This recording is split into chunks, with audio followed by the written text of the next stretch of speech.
Chapter 365. It was undeniable that Yun Jian's perfect figure, coupled with her exquisite and perfect face, was revealed when she removed the clumsy down jacket. Right now, she was definitely the most eye-catching among everyone present. Song Shanshan, who was slightly bound by the down jacket, was dumbfounded. She stared at the absolutely stunning young lady standing in front of everyone's eyes. At that moment, Song Shanshan regretted her decision to make Yun Jian take off her jacket. When she came back to her senses, Song Shanshan screamed, "Let me go! Let me go! Is this how you treat your guests? I'm a guest from afar. You can't treat me like this." Song Shanshan struggled a few times, but realized that she could not break free from the down jacket's bindings. It was just a down jacket, but after Yun Jian tied Song Shanshan up, it seemed to have become a complicated rope. Song Shanshan could not break free from it at all. "What are you screaming for? Scream again, and I'll throw you out on the streets." Yun Jian lowered her head and glared at Song Shanshan, threatening her. When Song Shanshan heard Yun Jian's threat, she really shut her mouth and did not say another word. The way Yun Jian tied her up just now was too strange. She was really scared from the bottom of her heart. "Master, you're amazing." Zhang Xiaofeng, who was standing beside Yun Jian, kept winking at Yun Jian. He stood aside and whispered to Yun Jian. Only God knew how long Song Shanshan had led this group of relatives to freeload at their house. At first, Zhang Xiaofeng and Chun Sini naturally fought back. In the end, Song Shanshan complained to Zhang Qishan and was severely reprimanded. Even Zhang Xiaofeng's pocket money was confiscated by Zhang Qishan. It was not hard to imagine how much Zhang Xiaofeng and Chun Sini hated Song Shanshan and her gang at this moment. Yun Jian did not look at Zhang Xiaofeng. She glanced sideways at Song Shanshan and her gang. Then, she licked her lips and said again, "Take this down jacket as a gift from me. Even dogs know when to bite. If you bark, you're worse than a beast." After that, Yun Jian called out to Zhang Xiaofeng and Yun Yi, and the four of them turned and left. Song Shanshan and the others were left behind. They could not even maintain their dignity. However, they were being watched by the people around them and did not dare to chase after them. Moreover, everyone had witnessed Yun Jian's skills just now, so they dared not behave atrociously. Once they left, Zhang Xiaofeng could not help guffawing. "Ha ha ha, master, you're awesome. Did you see how Song Shanshan looked like she just ate sh*t? Ha, that was so satisfying. Haha, Jian, honestly, I'm impressed." Chun Sini gave Yun Jian a thumbs up as she chuckled without a trace of her Leda-like image. "Sigh, damn, I've never seen a distant relative like her. Freeloading at your house all day long. How scary." Ling Yichen could not help exclaiming. "Xiao Jian, what you did just now was so cool." Even her brother, Yun Yi, who had been quiet all this while, could not help exclaiming. "Good, do you want to learn?" Yun Jian turned to look at Yun Yi and asked with a chuckle. "Of course." Yun Yi gave Yun Jian an affirmative answer. "I'll teach you and Zhang Xiaofeng this trick later," Yun Jian said with a smile. Chapter 366. TSKU? Ling Yichen, with your physique, I think you should just forget about it. Chun Sini mocked Ling Yichen when she saw that he was about to join in the fray. Then, Chun Sini and Ling Yichen started poking fun at each other again. Yun Jian did not say anything, but from her pursed lips, one could tell that she was in a good mood. Hey, did you guys know? I heard that the director of New Cruise is coming to the party today. I wonder when he'll be here." At that moment, Yun Jian and the rest walked past a group of people who were chatting together and happened to hear their conversation. Really? That famous director of New Cruise is coming too? I heard that New Cruise has always been managed by someone called Zhang Jifan. The director of New Cruise is so mysterious. Another round of whispers came. To be honest, Yun Jian's ears perked up when she heard about New Cruise. It was her own company after all, so the concept was different. "Hey, master, isn't that your company they're talking about?" However, before he could finish his sentence, Zhang Xiaofeng stopped himself in time. Zhang Xiaofeng, Chun Sini, and Ling Yichen were learning from Zhang Jifan. This was something that Yun Jian had already acquiesced to. However, Zhang Xiaofeng knew that announcing Yun Jian's identity would cause a huge uproar. Hence, Zhang Xiaofeng only mentioned it, but the meaning behind it was obvious. Yun Jian replied and walked past the group of people who were still discussing the topic. He was confused. He rubbed his nose and followed Yun Jian. No matter how much his brother Yuni thought about it, he would never consider that. His younger sister was the director of New Cruise. The masquerade party had started a long time ago, and the so-called masquerade party was nothing more than a group of people chatting, eating desserts, and dancing. You're all here. Soon, Zhang Qishan was done talking to the people from before and walked to Yun Jian and the rest who were tasting desserts. I was talking to my business partners just now, so I forgot about you guys. I'm sorry. Zhang Qishan was already in front of Yun Jian and the rest. He even smiled apologetically at Yun Jian and the rest. Yun Jian responded politely. Young lady, I should thank you too. Look at how you're teaching my phone. You don't charge anything. Zhang Qishan said and paused. I'm not taking in disciples, of course. I won't charge them. Zhang Qishan was a nice person. He expressed his deep friendliness to Yun Jian and the rest. Uncle. Just then, Song Shanshan's not-so-pleasant voice was heard again. Many people had seen how Yun Jian tied Song Shanshan up. However, because the venue was huge, Zhang Qishan, who was standing far away, did not see it all. Hey, what's wrong, Shanshan? Zhang Qishan asked with a frown as he turned around abruptly and saw Song Shanshan's disheveled face. Uncle, it's fine. I'm fine. No one bullied me because I'm from the countryside. I'm really fine. Song Shanshan lowered her eyes and blinked hard to squeeze out a tear. Chapter 367. Song Shanshan's words were a blatant lie. After Zhang Qishan heard this, he immediately frowned. What's going on? Feng, did you bully your sister again? Zhang Qishan immediately pointed his finger at Zhang Xiaofeng. Huh? Dad, I didn't. Zhang Xiaofeng felt wronged.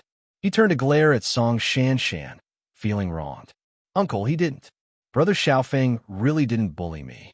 He really didn't. Song Shanshan's voice became softer and softer as she spoke. There was a hint of pity in her tone. Her pitiful look made Zhang Qishan misunderstand even more. Zhang Qishan immediately pointed his finger at his son. He looked at Zhang Xiaofeng and reprimanded him loudly. Feng, Shanshan is your sister. How can you bully her like this every day? Dad, I didn't. Zhang Xiaofeng was instantly enraged. He stood up and yelled at Zhang Qishan, sounding like a man who refused to admit defeat. Moreover, I don't have a sister like her. One in front of everyone and one behind everyone.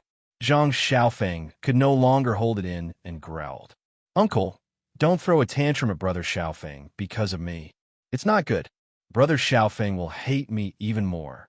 Song Shanshan added. It was not to the point of no return yet. Zhang Qishan was instantly enraged. He felt that Song Shanshan and the rest were his distant relatives. They came all the way from a remote village to his house as guests.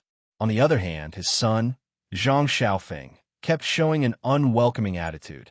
It was too embarrassing for him. Zhang Qishan raised his hand and slapped Zhang Xiaofeng hard. No one saw the smirk on Song Shanshan's face at Zhang Xiaofeng. Song Shanshan watched as Zhang Qishan swung his hand at Zhang Xiaofeng. Just as his hand was about to hit Zhang Xiaofeng's handsome face, a pair of fair and delicate hands reached out to stop him. Yun Jian reached out and stopped Zhang Qishan. She pulled Zhang Xiaofeng to the side and dodged the slap. Uncle, I was the one who bullied her. Yun Jian did not evade the accusation. She stood up boldly and admitted the truth. Zhang Qishan was stunned. It was as if he was getting to know Yun Jian all over again. He looked at her from head to toe and was completely dumbfounded. Song Shanshan gritted her teeth. She did not expect Yun Jian to admit it, but it was good. Uncle, don't fight with my brothers and sisters because of me. I'm going back to the village in a few days anyway.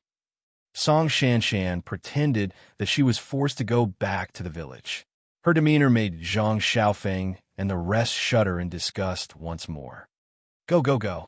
Go back as soon as possible. Zhang Xiaofeng followed Song Shanshan's words and shouted.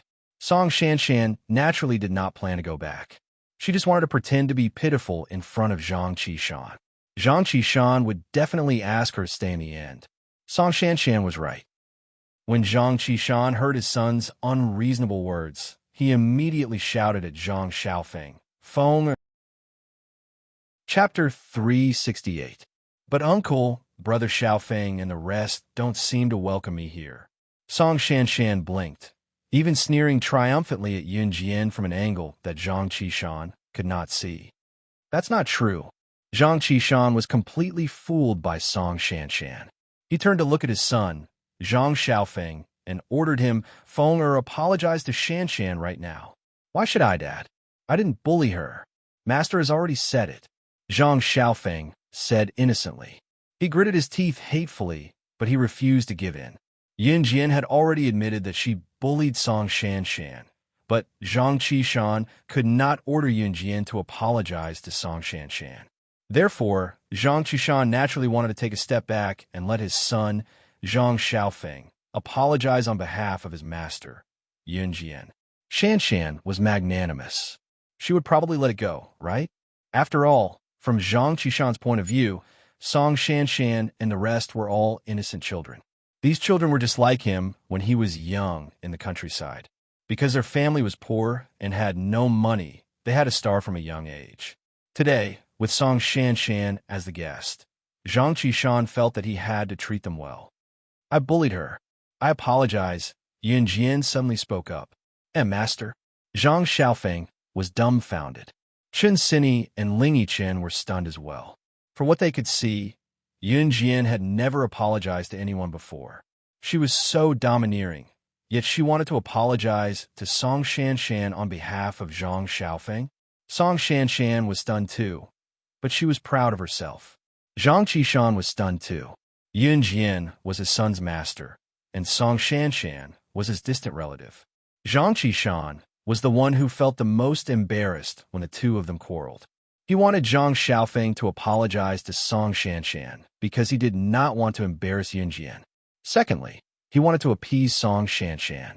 It was just that his son, Zhang Xiaofeng, had to suffer. However, he did not expect Yun Jian to stand up and apologize. At this moment, Yun Jian stepped forward. She walked up to Song Shanshan and pursed her red lips under Song Shanshan's expectant gaze. Yun Jian pursed her red lips and said, "First of all, I want to apologize for your insistence on taking off my down jacket just now.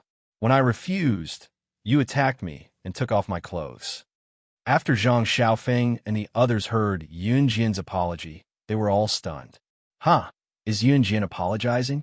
She was simply conveying a message to Zhang Qishan. That was because Song Shanshan insisted on taking off her clothes. That was why she fought back. "You, what nonsense are you talking about?" "I didn't." Song Shanshan was taken aback. She did not expect Yun Jian to use such a method to express her actions. "Oh, you forgot." The corners of Yun Jian's lips curled up into a creepy smirk as she looked at Song Shanshan with a smile that sent chills down one's spine. "Uncle, she's talking nonsense. There's no such thing."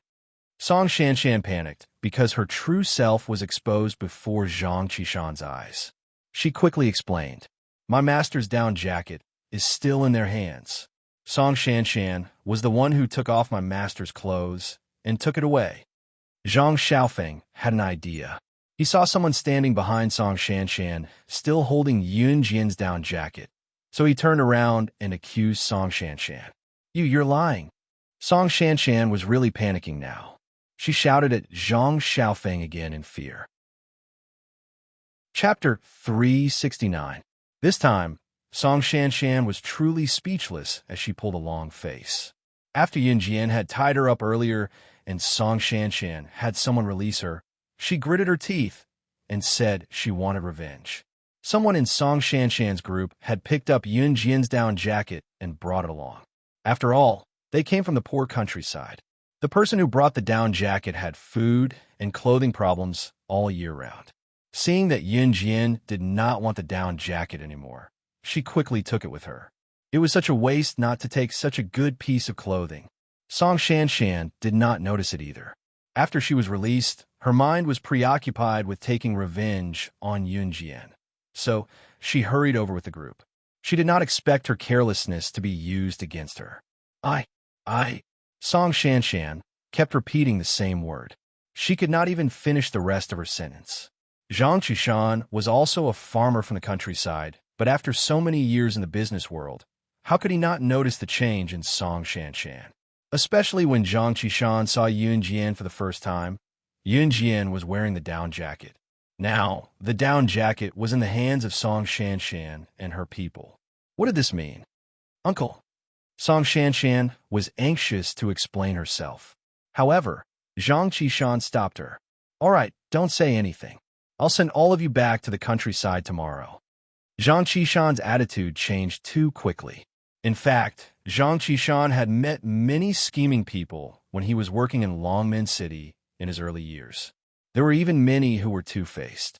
After being deceived a few times, Zhang Qishan hated such people. Very, very much. In the beginning, Song Shanshan and the rest gave Zhang Qishan the impression that they were good children who would not do anything bad. They came from the countryside and were his distant relatives. It was only natural for him to take care of them.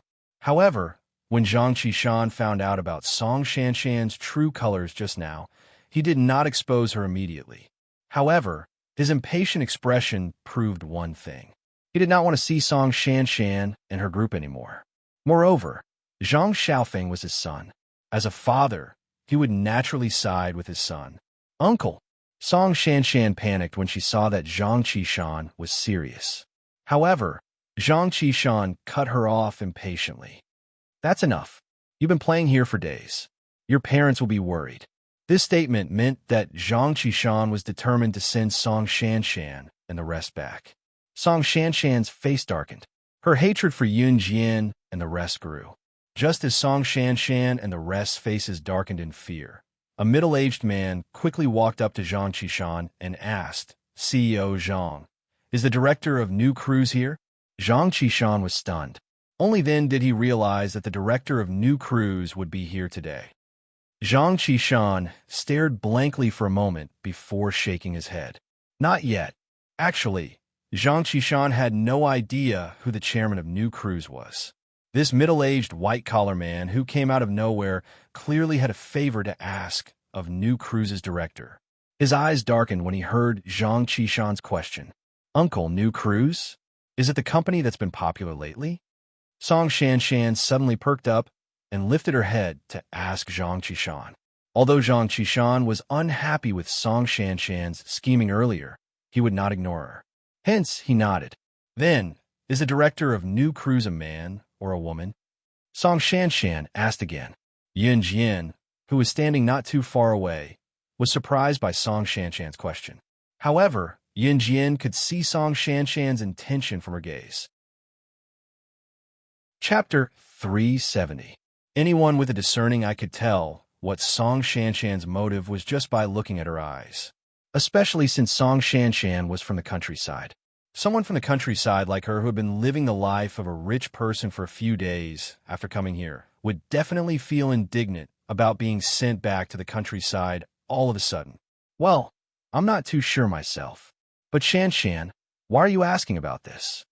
Zhang Qishan did not know what Song Shanshan was thinking, so he asked her back after answering her. Nothing, uncle. It's nothing. I'm just asking. Although Song Shanshan did not say it out loud, her expression was rich. It was not hard to tell that she was excited and expectant. She was looking forward to the chairman of New Cruise being a man, so that she could. Zhang Xiaofeng, Chun Sini, and Ling Yichen were stunned when they heard Song Shanshan's words, but soon understood her plan. The three of them snickered to themselves. The person you want to suck up to, the chairman of New Cruise, is right in front of you. They're here. They're here. The people from New Cruise are here. Just then, a few people came in from the entrance. Someone could not help but shout when they saw them. The people who came in were all men in their 30s and 40s. They were the higher-ups who represented New Cruise in various occasions. Yun Jian knew them too and was very familiar with them. They were the people who had walked out of Xinjiang town with her and Zhang Jifan back then. Furthermore, the few of them were doing quite well now. They're here. They're here. Which one of them is the chairman of New Cruise? Song Shanshan cried out when she saw them.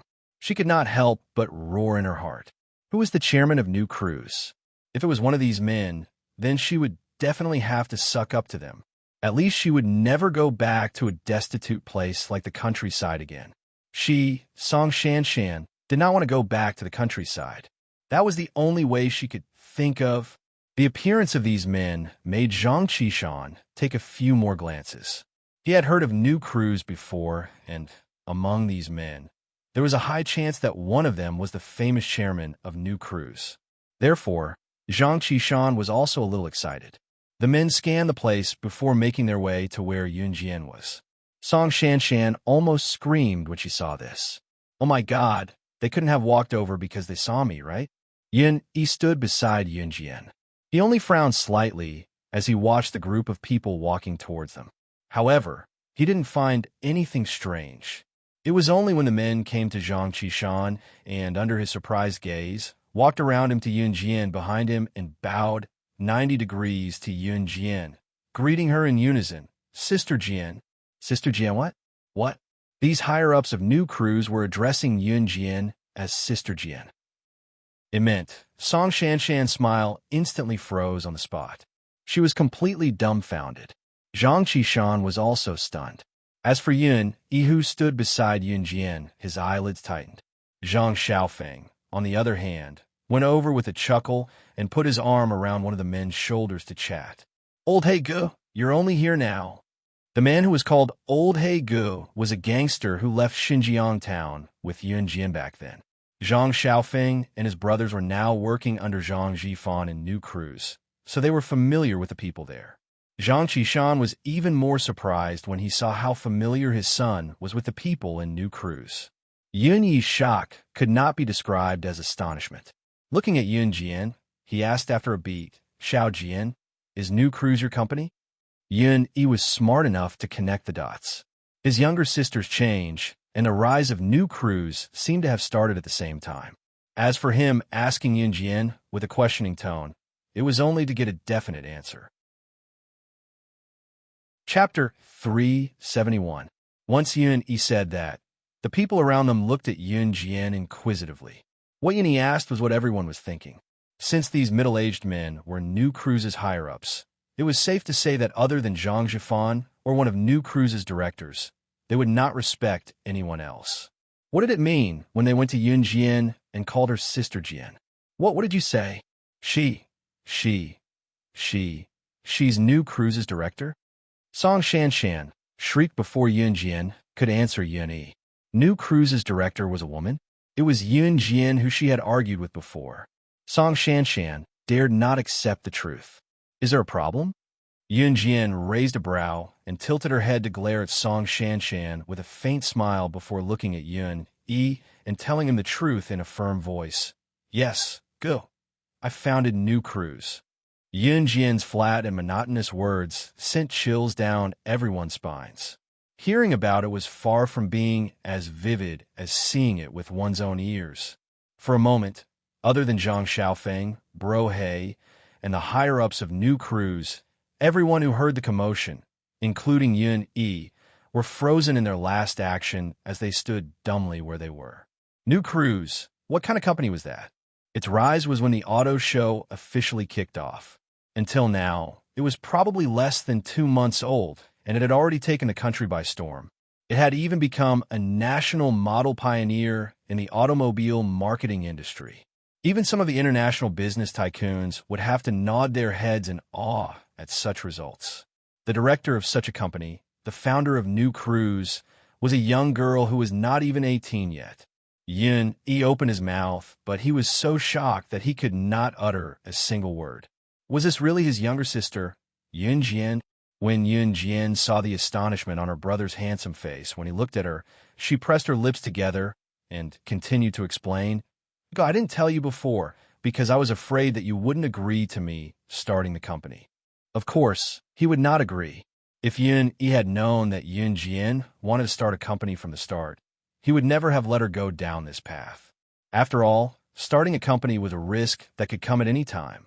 Before Yun Yi could reply to Yunjian, however, a voice cut in. Cough, cough. Hello, director of new cruise. I have something to discuss with you. The person who spoke was the middle-aged man who had come to ask Zhang Qishan if New Cruise's director was here.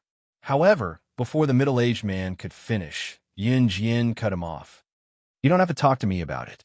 Go to the company and look for Zhang Jifan. He can make the decision. Yun Jian was really good at being a hands-off boss. The middle-aged man could only nod and leave. Uncle, thank you for your hospitality today. I'd like to leave first. Yun Jian waved her arms and said to Zhang Qishan. Zhang Qishan thought that he could ask his son, Zhang Xiaofeng, if he had any questions, so he nodded. Hence, Yun Jian greeted Brohe a few more times and bade farewell to Zhang Xiaofeng and the rest.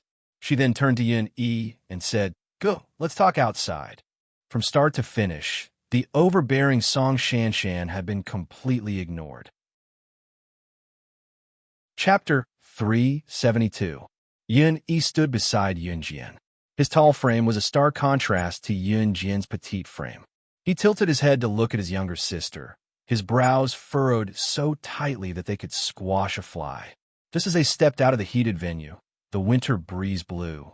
The piercing wind blew against Yun Jian, who was only wearing an evening gown that exposed her arms and shoulders without a jacket. The winter breeze was the most piercing of all 4 seasons, especially when Yun Jian's down jacket was taken away by Song Shanshan's men. Even if Song Shanshan's men did not want the jacket, Yun Jian would not take it back. Xiao Jian, are you cold? Yun Yi was shivering from the cold as well, but he was not in a hurry to ask Yun Jian about New Cruise. Instead, he was concerned about his younger sister. Go, I'm not cold. The weather was freezing, but Yun Jian was not afraid of the cold. In her past life, Yun Jian had gone on a mission in a place that was dozens of degrees below zero. She had only worn a sleeveless jacket back then and was nearly frozen into a block of ice. In spite of it, she overcame everything and returned after completing the mission. Therefore, to Yun Jian, the cold was nothing. Yun Yi, who was wearing a thin suit, was shivering from the cold as well. Just as he was about to remove his jacket to help Yun Jian put it on, he saw a flash in front of him. A man who was as tall as him, but had more defined eyebrows and a finely sculpted face appeared in front of his younger sister. He draped a cotton-padded jacket over Yun Jian. Looking at Yun Jian's face that was red from the cold but unaware of it, he asked with heartache, Why didn't you bring a jacket out? Yun Yi's eyelid twitched when he saw Yi, who appeared out of nowhere. Yun Yi was no stranger to Yi since they were living under the same roof, but he had never seen Yi being so gentle to Yun Jian. Just like a couple in love? Why are you here? Yun Jian asked Yi as she looked up and adjusted the men's cotton-padded jacket. Just happened to pass by, Yi said without batting an eyelid. He was not going to say that he followed Yun Jian here on purpose. In spite of it, Yi really did not want to go to such a fancy party because he disliked the environment. Let me send you guys home. Yi took a step back to stand beside Yun Jian and grabbed Yun Jian's hand to head to the car.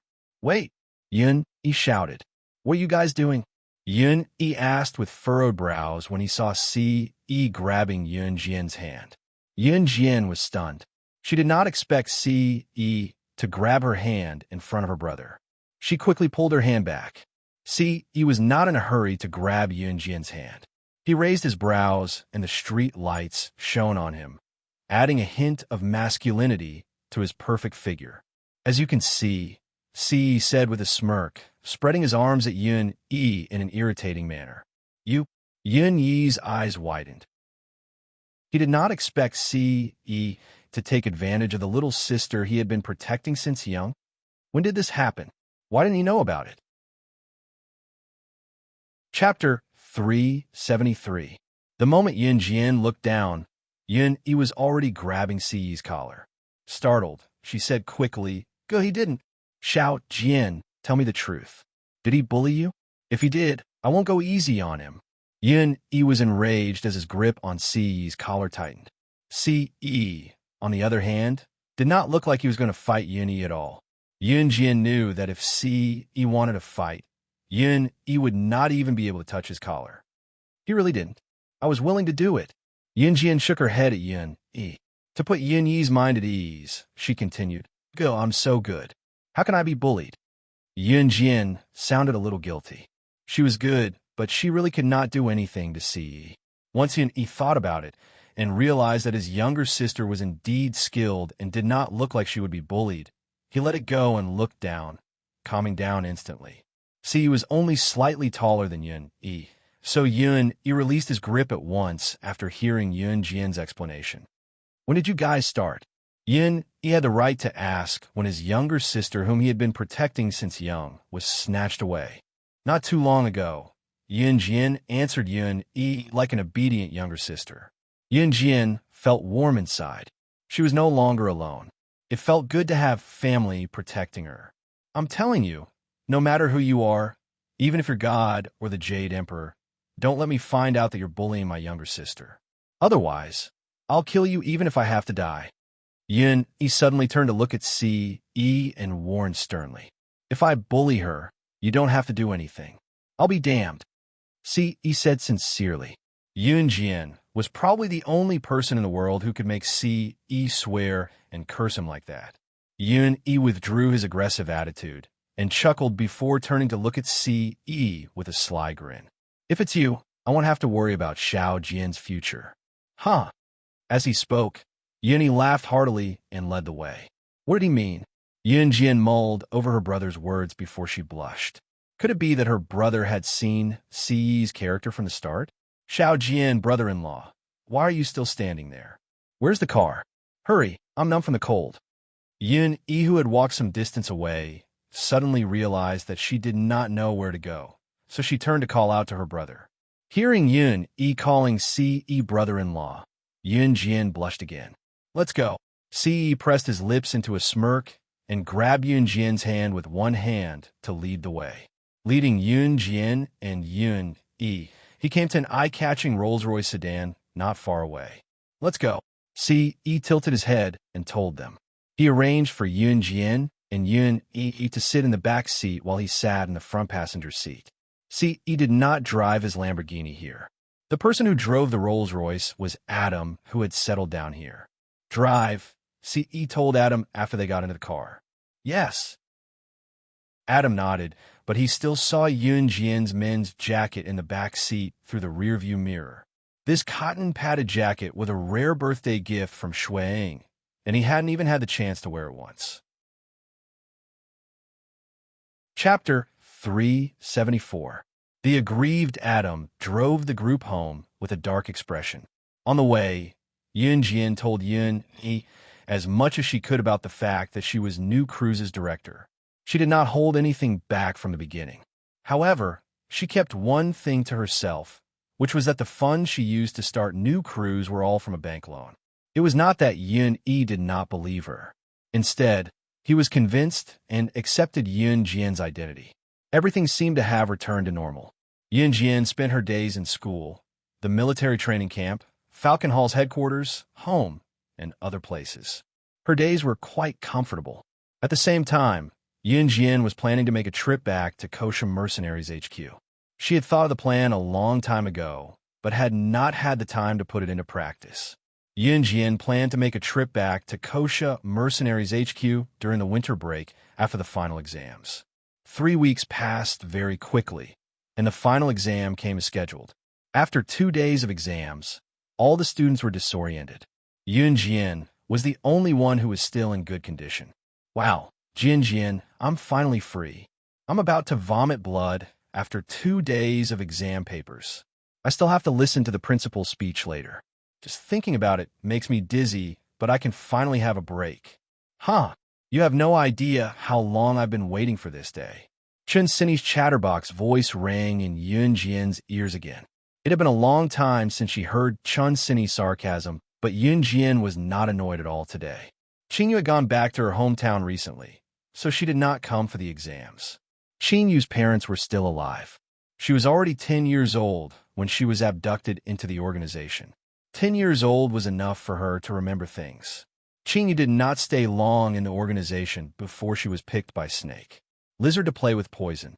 It was only after she mastered her poison skills that she followed Yun Jian around. It was safe to say that Qin Yu did not go through the cruel elimination training of an assassin.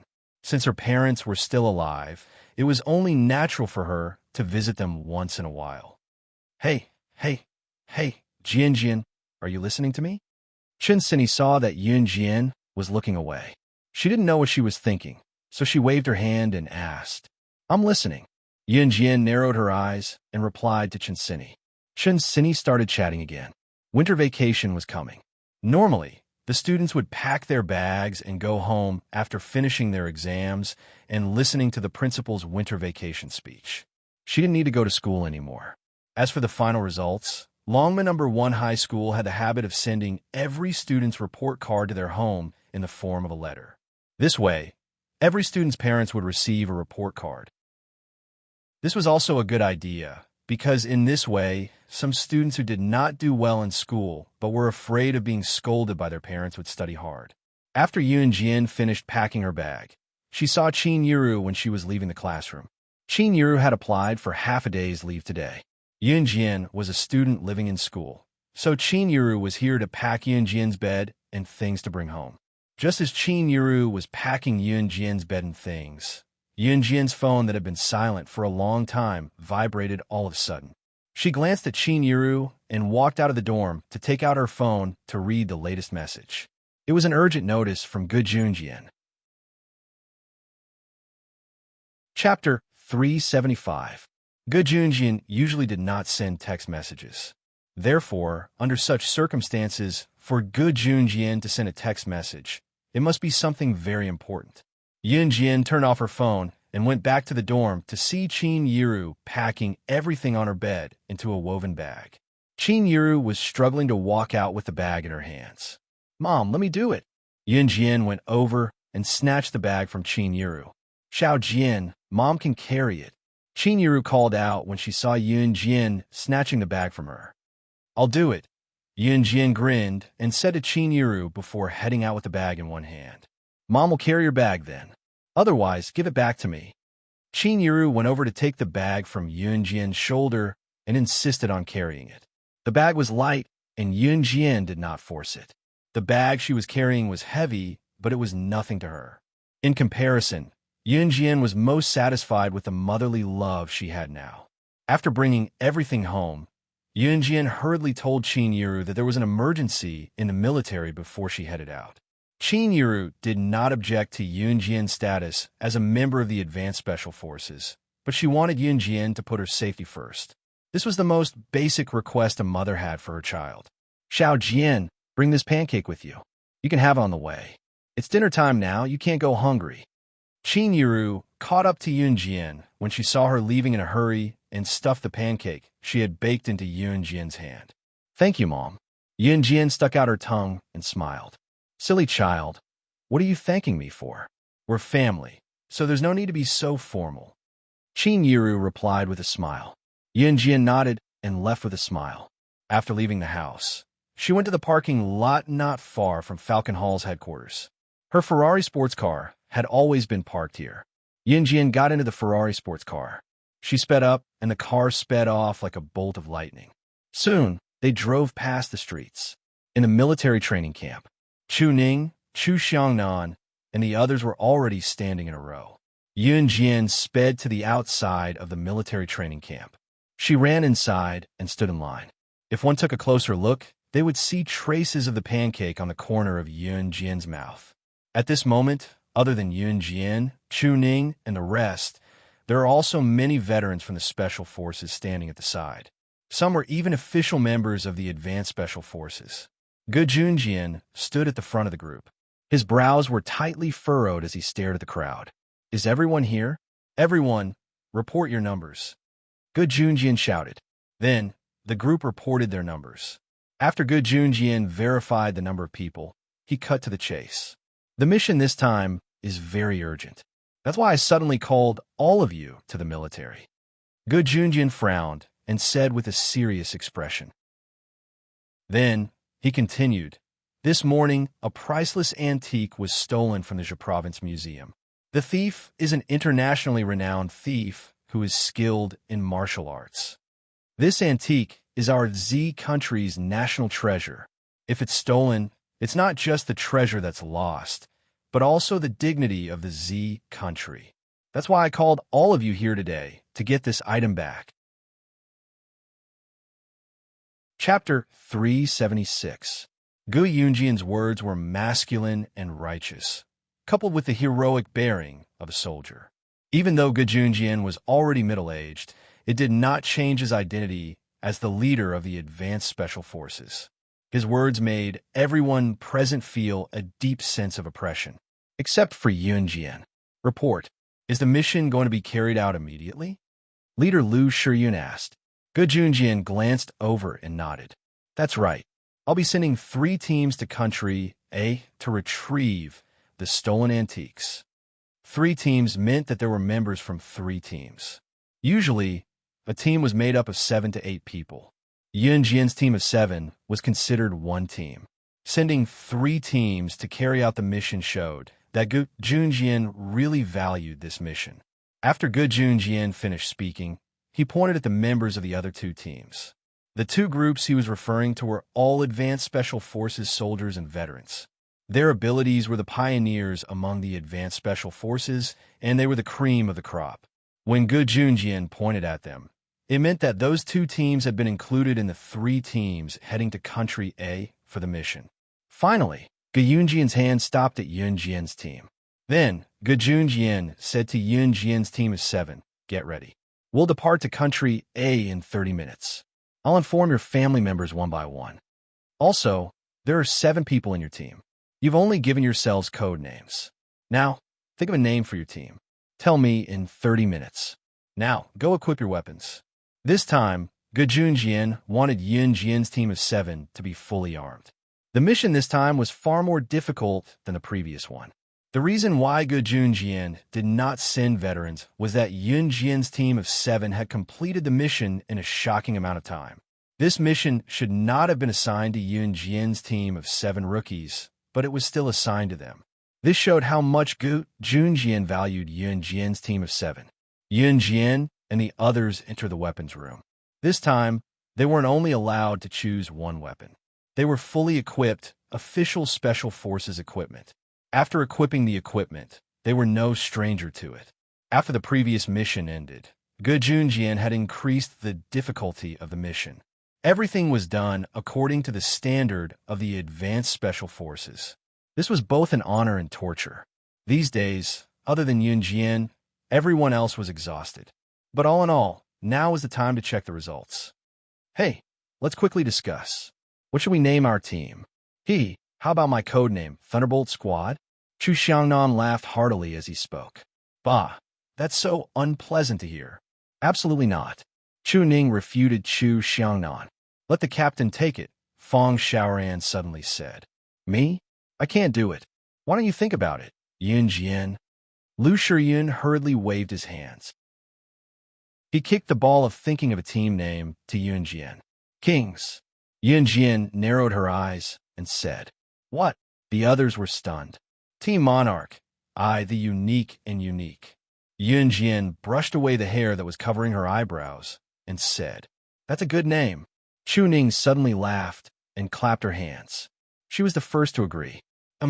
We'll choose this name then. Captain Lu Shiyun nodded. Since the captain had spoken, the others naturally had no objections. Team Monarch, I, the unique and unique. Like a king, they ruled the world and stood at the top of the world. Who could bully them? Kill without mercy. Yunjian pursed her lips. Chapter 377. Country A was Country Z's neighbor, bordering Country Z. However, due to the land route, it took them quite some time to reach Country Z. The mission this time was rather risky, which was why Gu Junjian had mentioned it before they came. However, no matter how risky the mission was, no one wanted to quit. Country A was a country at war, so its economy could not be compared to Country Z. Moreover, Country A's security was poor, so it was common for people to kill people with knives on the streets. Considering that there were more than 20 people in Team 3, Gu Junjian arranged for a large bus to take them all the way to Country A. The bus was 2 stories high, with seats on the upper floor and the lower floor. Chu Ning and the rest were fresh to them, So they walked up and down the bus quite a bit along the way. This bus is so cool. It's 2 stories high. It's just like our house. It's like a moving house. Chu Ning jumped up and down, sitting beside Yun Jian from time to time and exclaiming. Yun Jian, on the other hand, sat obediently on the window seat on the 2nd floor of the bus. She looked out of the window, pursing her red lips as if she was thinking about something. Because it was a big bus on the 2nd floor, there were many seats. There were only about 20 people in total, so they sat in different places. In short, where there was no one sitting, one could sit anywhere. Yun Jian and the other 7 members of Team Monarch sat separately on the upper and lower floors. Chu Ning walked up and down the stairs. She left the seat beside Yun Jian and ran to the seat on the 1st floor. Yun Jian only smiled, criticizing her heart. What a child who loves to walk. Due to the long journey, although Country A was a neighboring country to Country Z, it was no longer within Country Z. Therefore, there was still a distance to travel from Zhe province through many provinces.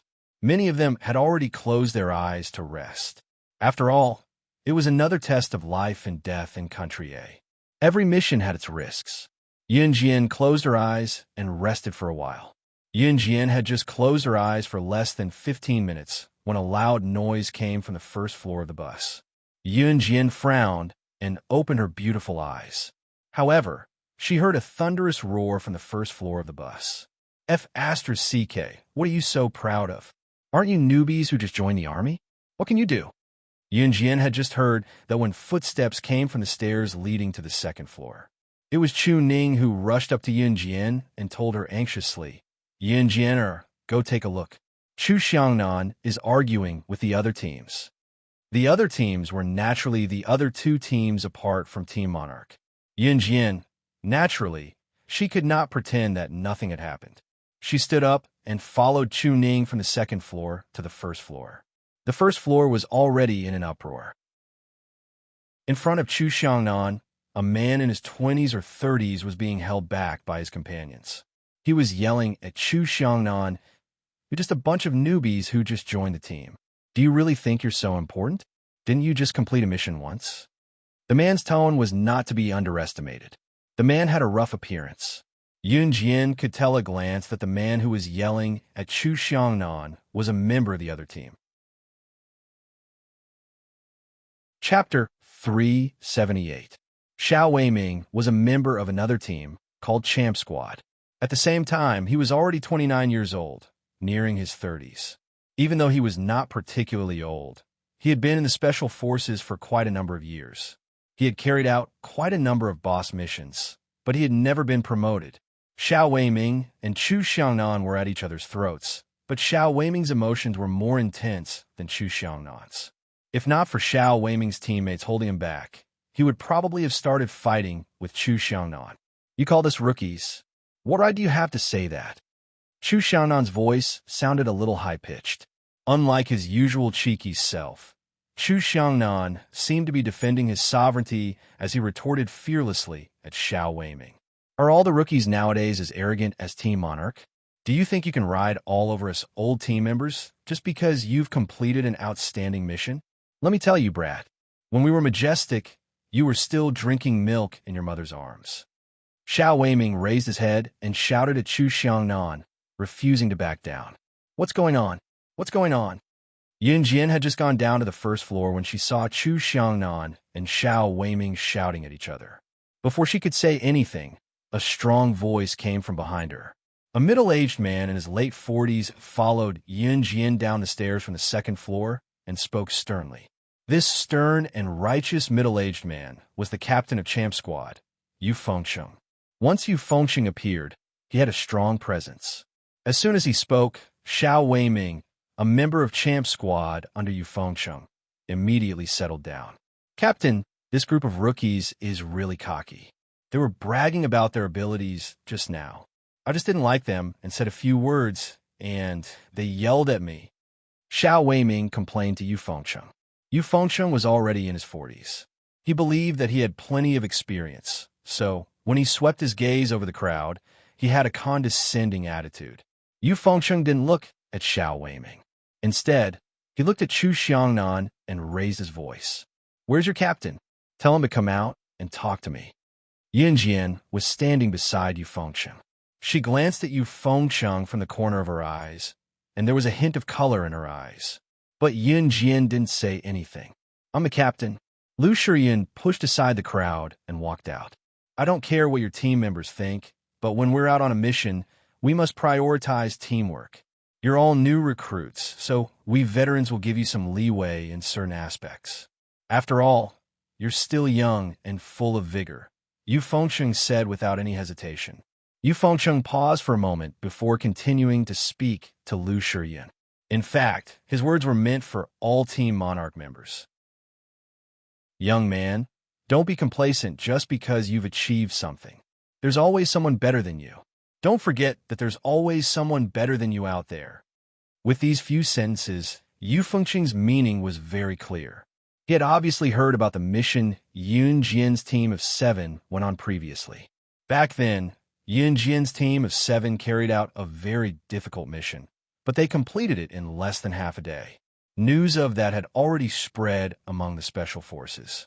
Yu Fengcheng's words were clearly aimed at Yun Jian's team, and he was sending them a very straightforward message. You may have some ability, but don't think too highly of yourself. Although Lu Shiyun was also a captain, he was at most in his 20s. In front of the experienced Yu Fengcheng, he lacked some boldness. Therefore, Lu Shiyun hummed a sincere, "All right, that's all. Disperse, disperse. Don't make such a big fuss over such a small matter in the future," Yu Fengcheng said with a wave of his hand. As a result, the people who had gathered around also dispersed. "Bah, you'd better remember this." Xiao Weiming spat at Chu Xiangnan and walked away. Chapter 379. Usually, when members quarreled with each other, their respective captains would step in to mediate. This time was no exception. Therefore, Yun Jian merely watched from the side without saying a word. By the time Yu Fengcheng represented Champ Squad to speak to Team Monarch's captain, Lu Shiyun, the situation was more or less settled. Even if Yu Fengcheng shared Xiao Weiming's dissatisfaction with Yun Jian's Team Monarch, he would only criticize Yun Jian and the rest in a tactful manner. He would not be like Xiao Weiming, who was stubbornly clashing with Chu Xiangnan in a fit of rage. Moreover, with Yu Fengcheng's tone, the matter was resolved. When Xiao Weiming returned to his seat in a huff, Chu Ning ran over to help Chu Xiangnan, who was still fuming, to the second floor of the bus. They were separated from Xiao Weiming, who was still on the first floor. When they were on the way to the second floor, Chu Ning even called out to Yun Jian, "Yun Jian, you're here too." Yun Jian nodded and followed them to the second floor of the bus. When Yun Jian went upstairs, she heard Xiao Weiming's mocking laughter. "Hee, look at those Team Monarch members. All of them have skinny arms and legs. I don't mean to say this, but they must have been lucky to complete the previous mission so smoothly. TSK, these newbies, what kind of quality do they have?" His voice was fading in the end. By then, Yun Jian had returned to the second floor of the bus. "This is pissing me off." Chu Xiangnan could not help but blurt out before he even sat down. "What's going on? I was just admiring the scenery outside the window. Why did you guys start arguing?" Chu Ning asked Chu Xiangnan with a frown. Yun Jian had already found an empty seat and sat behind Chu Xiangnan and Chu Ning. "I was just bragging to Hong Dork about Team Monarch's dominance earlier. I'm just bragging about myself. And I'm not bothering anyone. In the end, that guy just couldn't stand me. It's fine that he scolded me, but he even called us Team Monarch rookies. He said that the missions we completed back then were all due to luck. I'm so pissed off." Chu Xiangnan spoke a long string of words, but at this time, his mood was extremely complicated. Looking at his expression, one could tell that Chu Xiangnan was really angry. Chu Ning stopped bickering with Chu Xiangnan and spoke up for Chu Xiangnan instead. All right, don't be angry. When we reach Country A, we'll try our best to snatch back the antiques before they do. When the time comes, we'll rely on our abilities to humiliate them." In fact, although Chu Ning and Chu Xiangnan were usually like enemies when they were together, scolding each other and teasing each other, they would always help each other when they encountered a problem. Yunjian leaned her head lazily with both hands behind her back. She looked at the two people sitting in front of her and smiled with her eyes narrowed. Since there was nothing else for her to do, Yunjian closed her eyes again and rested for a while. The exclusive two-story bus from Z country to a country didn't stop moving. The scenery outside the window changed again and again. Yunjian sat in the bus and rested for a long time. The bus stopped moving at night. After all, it was not safe to drive at night, and the driver needed to rest as well. With that, when Yunjian and the rest arrived in Country A, it was already 6 or 7 o'clock the next night. At night, Yunjian and the rest rested on the bus seats, leaning against the seat. It was not good to sleep like that, so when they arrived in Country A, they immediately checked into a hotel. That was because the people in Country A did not speak Mandarin or English, but their own language. Therefore, when they entered the hotel, the three teams, more than 20 people, realized that there was a language barrier. Wanting to give it a try, Yu Fengsheng scanned the crowd like the leader of the group and asked, "Who among you can speak Country A's language?" When Yu Fengsheng scanned the group, he did not even look at Yunjian and the rest. In his opinion, Yunjian and the rest were new recruits who did not have any achievements. How could they know Country A's language? Chapter 380. Yu Fengsheng glanced at his own champ squad, then looked at another member called Flying Dragon Squad and asked him a question. Yu Fengsheng did not care about Yunjian's team monarch at all. He did not even look at them when he was questioning them. Hence, when Yunjian's melodious voice rang out, it came from behind Yu Fengsheng. Yu Fengsheng was stunned. He turned around and stared at Yunjian like everyone else in Champ Squad and Flying Dragons. He raised his brows in disbelief. "You know how to speak? Are you sure?" His tone was filled with disbelief. If it were anyone else, Yu Fengsheng and the rest might have believed her.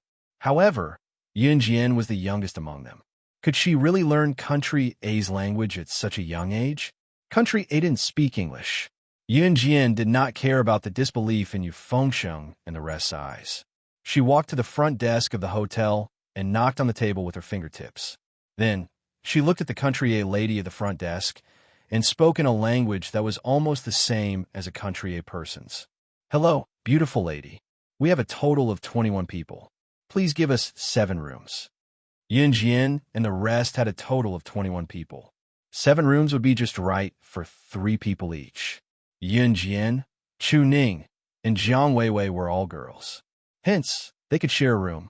"All right, beautiful lady." The Country A lady at the front desk gave Yunjian a beautiful smile and issued the room tickets. The moment Yunjian spoke to the Country A lady, Yu Fengsheng and the rest were completely stunned. Even if Yu Fengsheng and the rest did not know Country A's language, they could tell that Yunjian's accent was the same as the Country A lady at the front desk. Moreover, the Country A lady at the front desk even replied to Yunjian. Obviously, she understood what Yunjian meant. Yunjian could really speak Country A's language. Yu Fengsheng and the rest were stunned, especially Yu Fengsheng. He watched as Yunjian walked back with the receipt for the room. Once he thought of how he looked down on Yunjian, his face darkened as though he had fallen into a cesspool. "You can check in now." Yunjian waved the receipt and room key in her hand. Country A's hotel registration did not require complicated procedures.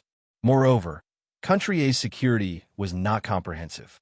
Hence, Yunjian had already gotten the receipt and key after paying. The key was the hotel's key. However, due to the backward economy, it was different from China's. Due to Yunjian's presence, everyone returned to their rooms swiftly. Once they were back in the hotel room, Chu Ning collapsed on the bed and chuckled at Yunjian.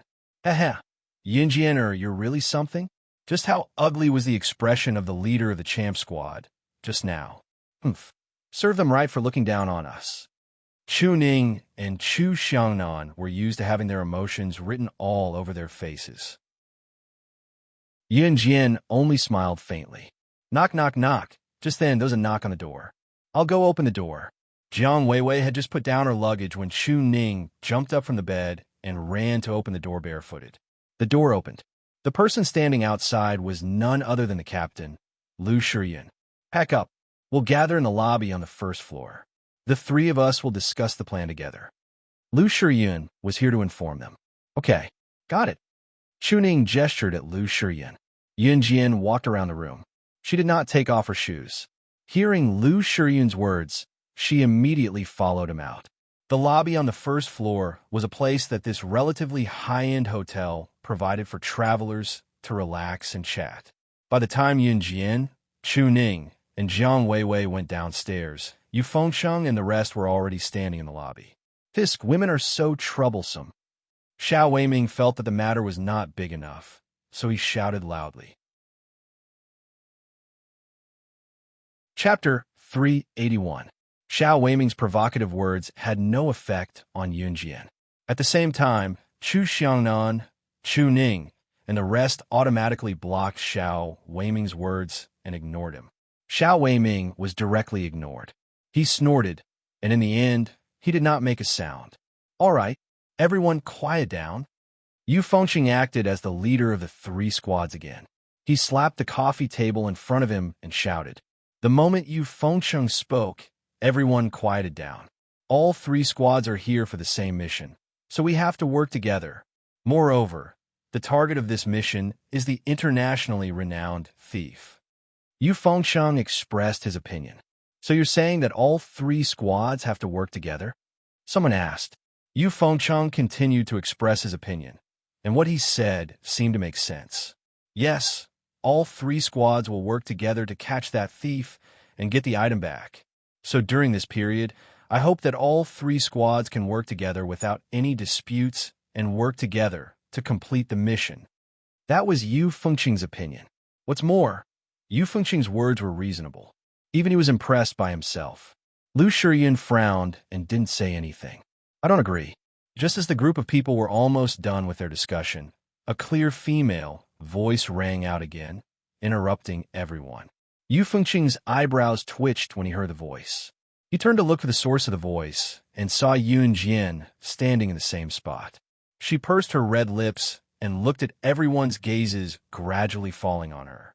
After a few seconds of silence, Yunjian repeated, I don't agree. We have 3 squads with 21 people. If all 3 squads walk together, don't you think it's too conspicuous? It was like telling a thief who had stolen an antique that they were here to catch him. So I can't accept it. Yunjian's words immediately attracted the rebuttal of everyone present. What we advocate is to work together. You're trying to be independent. Someone from the champ squad couldn't stand it anymore and shouted at Yunjian. Perhaps it was because of Yunjian's young age. Even though she spoke fluent Country Z's language, no one was convinced. That's right. Young lady, you're still too inexperienced and inexperienced. We've completed at least 100 missions. Which one of them wasn't done as a team? We're on a mission now. This isn't the time to let your tongue run wild. Yu Fengsheng had just suffered a setback. He wanted to poke Yunjian's spirit. So he refuted Yunjian with the tone of an elder. Yunjian only chuckled. Especially when you said that he had completed at least 100 missions, he had almost laughed out loud. But she didn't laugh in the end. She turned to look at Lu and the others, and asked, what about you guys? Do you want to work with them or with me? Yunjian ignored Yu Fengsheng, but her words were obvious. She was asking Lu Shiyun and the others if they wanted to complete the mission with her or follow Yu Fengsheng's arrangement and complete the mission with Yu Fengsheng and the others. Young lady, even a fool would know what to choose. You can either leave on your own or come with us. The person from Champ Squad who had spoken just now mocked Yunjian again. Yu Fengsheng also raised his head high. From what he could see, Lu Shiyun and the others would definitely follow them. After all, Yunjian was just a teenager who had yet to reach adulthood. Even if she was good, where could she go? But the team that Yu Fengsheng led was different. He had led his own team and completed countless missions. There was no way Lu Shiyun would take Team Monarch and leave with a brat like Yunjian. Chapter 382. What? Yu Fengsheng thought that since Lu Shiyun was the leader of Team Monarch, Lu Shiyun would definitely choose to go with him. He did not expect Lu Shiyun to choose to go with Yunjian instead. I'll go with Yunjian too. Chu Ning said without hesitation after Lu Shiyun. Me too, me too. Then, other than Lu Shiyun, the other 5 voices followed without hesitation. However, everyone's choice was the same. This included Jiang Weiwei, who was not at odds with Yun Jian in the beginning.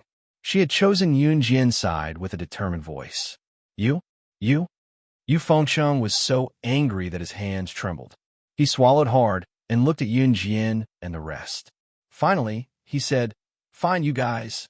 I'm sincerely inviting you to cooperate with us because you're new to the game. But since you don't appreciate it, so be it. Young people, you're still young and hot-headed after all. If you're on your own." Yu Fengsheng waved his hand and left in a huff. However, Yu Fengsheng still believed that what he said was right. At the same time, he planned to wipe his eyes and watch Yun Jian and the rest fail because he chose not to work with them today. Yun Jian did not expect Lu Shiyun and the rest to believe her so much.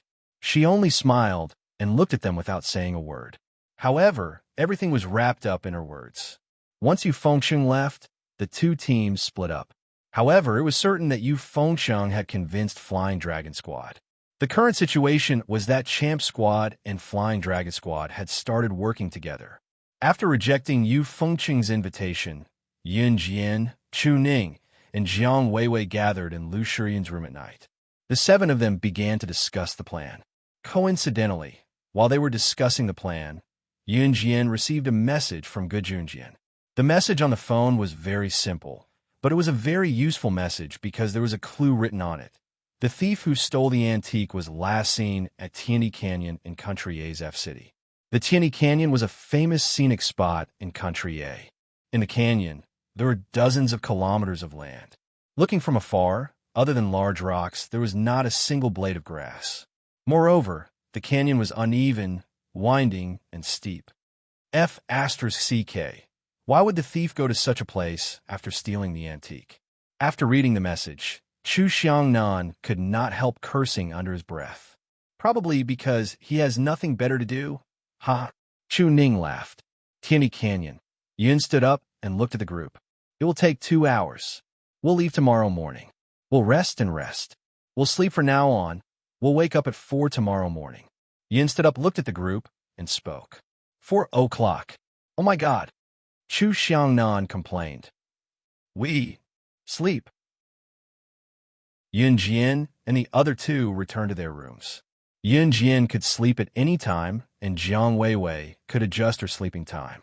Chu Ning, on the other hand, rolled around for a while before falling asleep.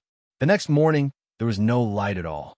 It was so dark that one could not even see their own fingers. Chu Ning was dragged out of bed by Yun Jian. Other than Yun Jian, the rest were still sleepy. However, with Yun Jian leading the group, they quickly went to the nearest bus station and boarded the earliest bus to F City. It was already 6 o'clock when Yu Fengsheng and the rest woke up. He thought about it and decided to look for Yun Jian. Yun Jian was the only one among them who could speak Country A's language. When Yu Fengsheng knocked on Yun Jian and the rest door, he was stunned to find that the room was empty. However, Yu Fengsheng and the rest knew that Yun Jian and the rest must have gone to F City first. Chapter 383. When Yu Fengsheng and the rest boarded the bus to Tianyi Canyon in F City, Yun Jian and the rest had already alighted. The Tianyi Canyon in F City was actually a scenic spot in Country A. Within the Tianyi Canyon, there was no dense vegetation within a 100-mile radius. Even if there was, it was scattered across a vast area. In short, it was basically impossible to see a dense forest in the Tianyi Canyon. Although the Tianyi Canyon was a scenic spot, there are not many people. Moreover, the scenic spot was free to enter and exit, so there was no need to buy a ticket to enter. Due to the vastness of the Tianyi Canyon, if a person were to walk in, they would not be able to walk out even after a few days. Therefore, Yun Jian and the rest negotiated and rented a Jeep from a car rental agency. The rental car was not expensive, as Gu Junjian had given them quite a bit of Country A's currency before the mission. Moreover, Yun Jian knew Country A's language, so they were able to rent a car very quickly. The Jeep was quite big, so the 7 of them could barely squeeze into it. Fang Xiaoran was driving, and his driving skills were not bad. Moreover, in such a vast Tianyi Canyon, there was no need to drive very fast if they were to drive aimlessly. Yunjian, what should we do next? Even if that master thief is here, this place is so vast. If we keep searching aimlessly, it'll be like looking for a needle in a haystack. Lu Shiyun turned to ask Yunjian out of habit. Although Lu Shiyun was the captain of Team Monarch, he had unknowingly treated Yunjian as the core and would always ask for her opinion whenever something happened.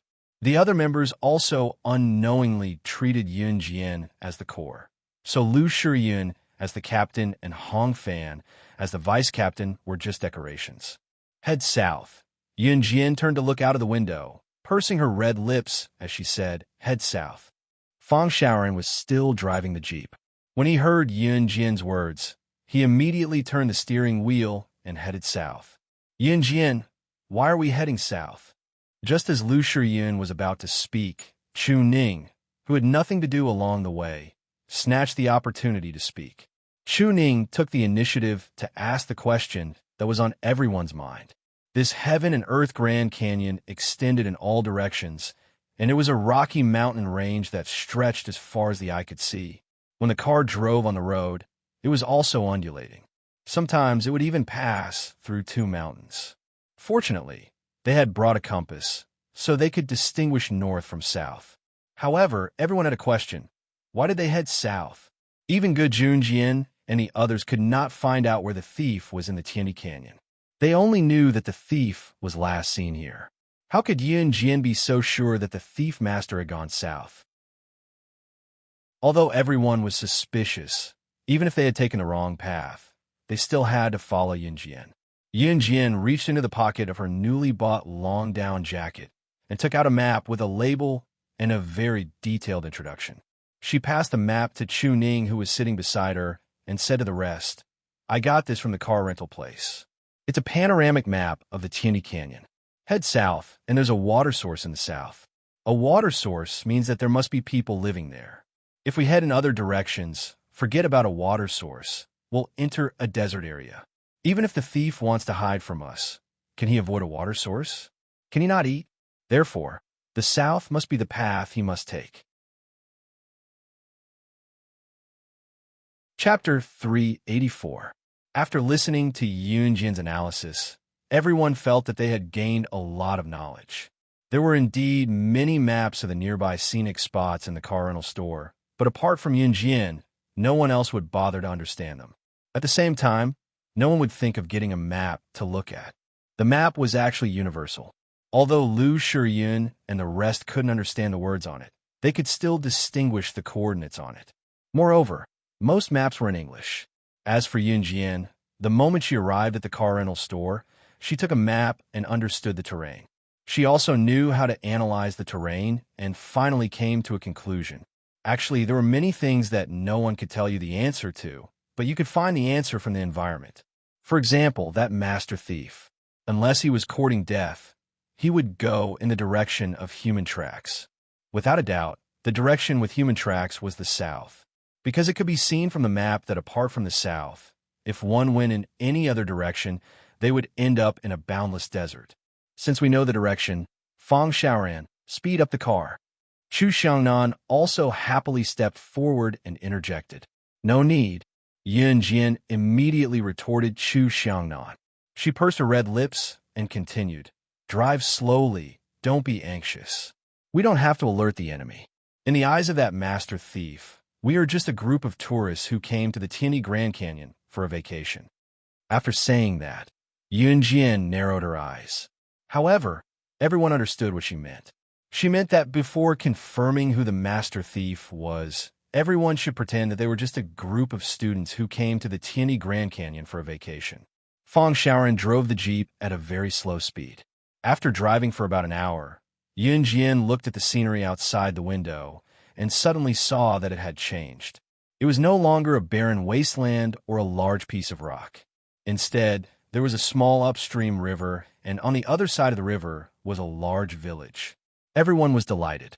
Fang Xiaoran didn't turn his head, but asked Yunjian, Yunjian, are we going into the village?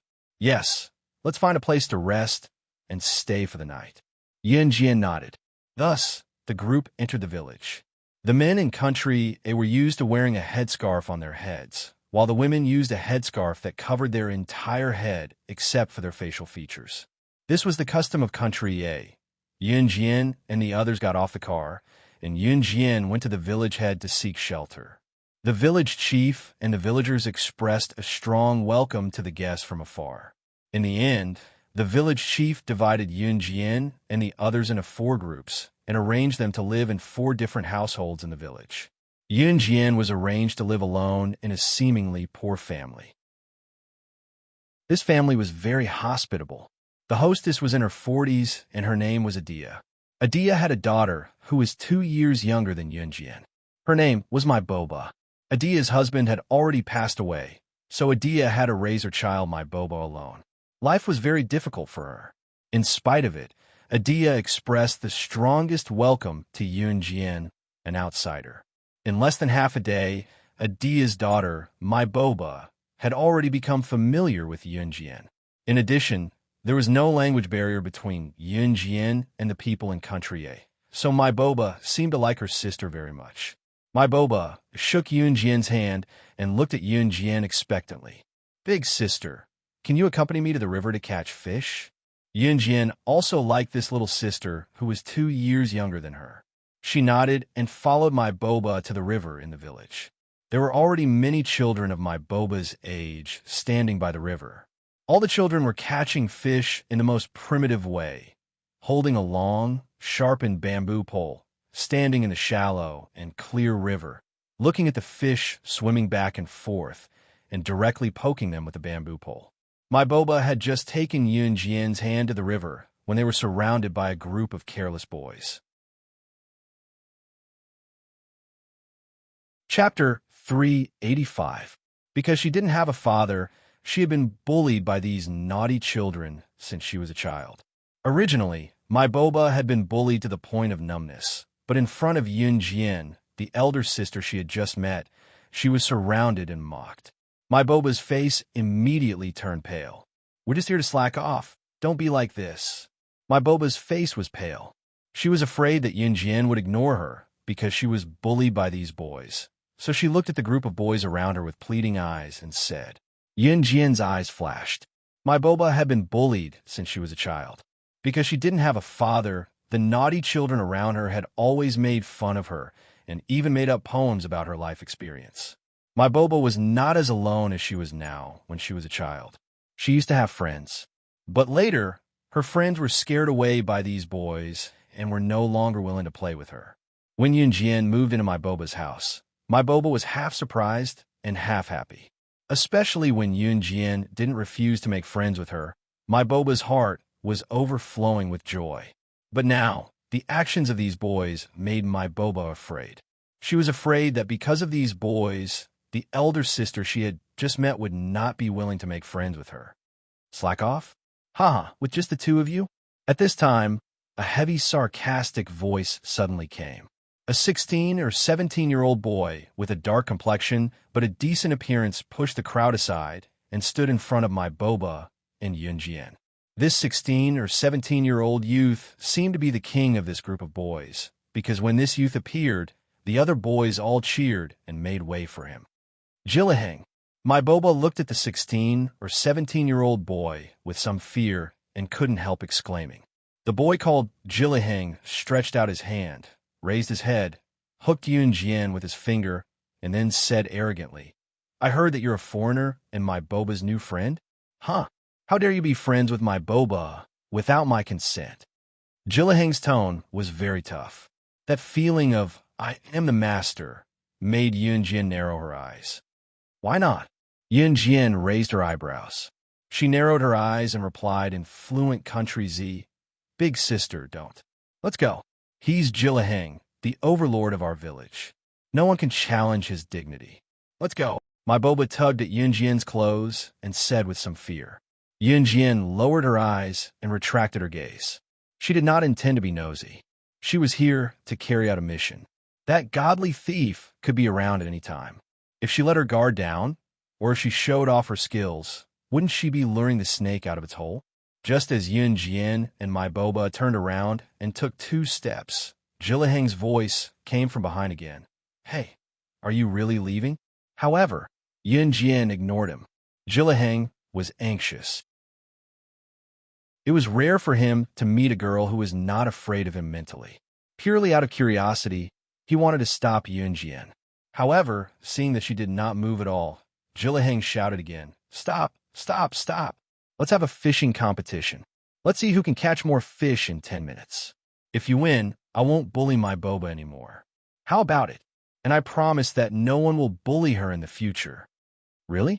Yun Jian heard Jillaheng's words and instantly paused. She turned around and asked, Of course, I, Jillaheng, am a man. I never go back on my words. Jillaheng patted his belly and promised. Then let's begin. Yun Jian's speed of change was unpredictable.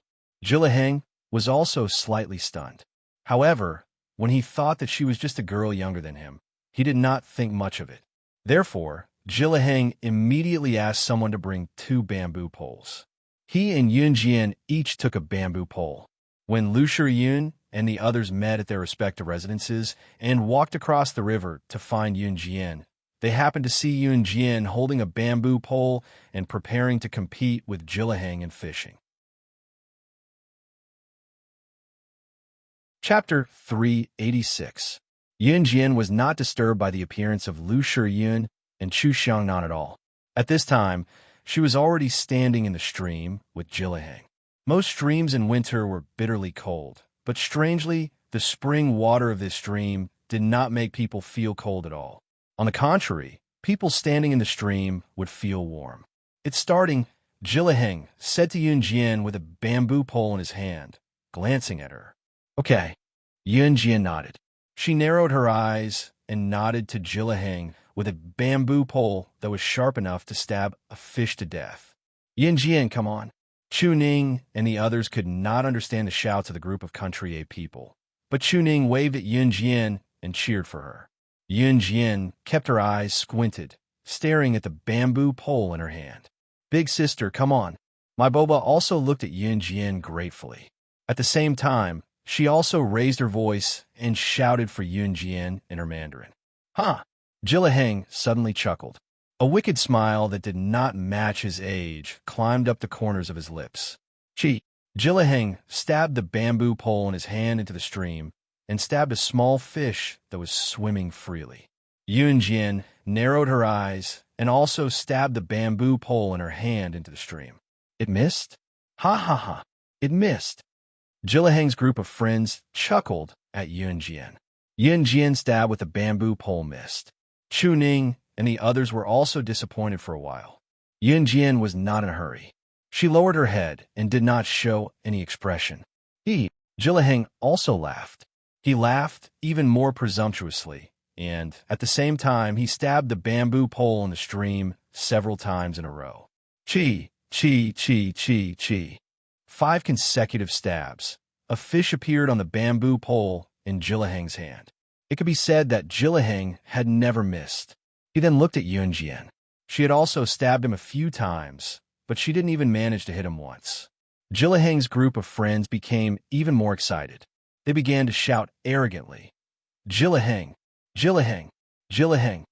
What's wrong with Yun Jian? Chu Xiangnan also frowned. He was a little disappointed that Yun Jian did not live up to his expectations. He looked as if he could not wait to replace Yun Jian and win. Shut up. Jiang Weiwei, who had been silent all this while, suddenly kicked Chu Xiangnan and growled at Chu Xiangnan.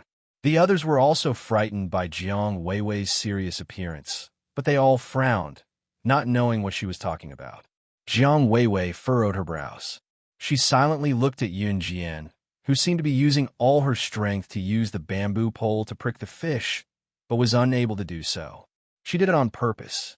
But why? Not long after, the bamboo pole in Ji Jiheng's hand was full of fish. Ji Jiheng had already reached a new level of fishing. He was standing with his back facing Yun Jian. Another fish was successfully harvested by him. Yun Jian suddenly narrowed her eyes. She took out the butterfly knife from her pocket when Ji Jiheng completely let down his guard. She had already moved behind Ji Jihung in a flash. She lifted her leg and kicked Ji Jihung's back, sending him flying to the shore. At the same time, as everyone watched this sudden change in horror, Yun Jian had already arrived in front of Ji Jihung. The butterfly knife in her hand did not wait for Ji Jihung to react. She placed it on Ji Jihung's neck. "Outsider, what are you doing? You can't win the fishing competition. What are you doing to Ji Jihung?" The group of boys immediately shouted. Chu Xiangnan and the others were also confused. "Yun Jian, what are you doing?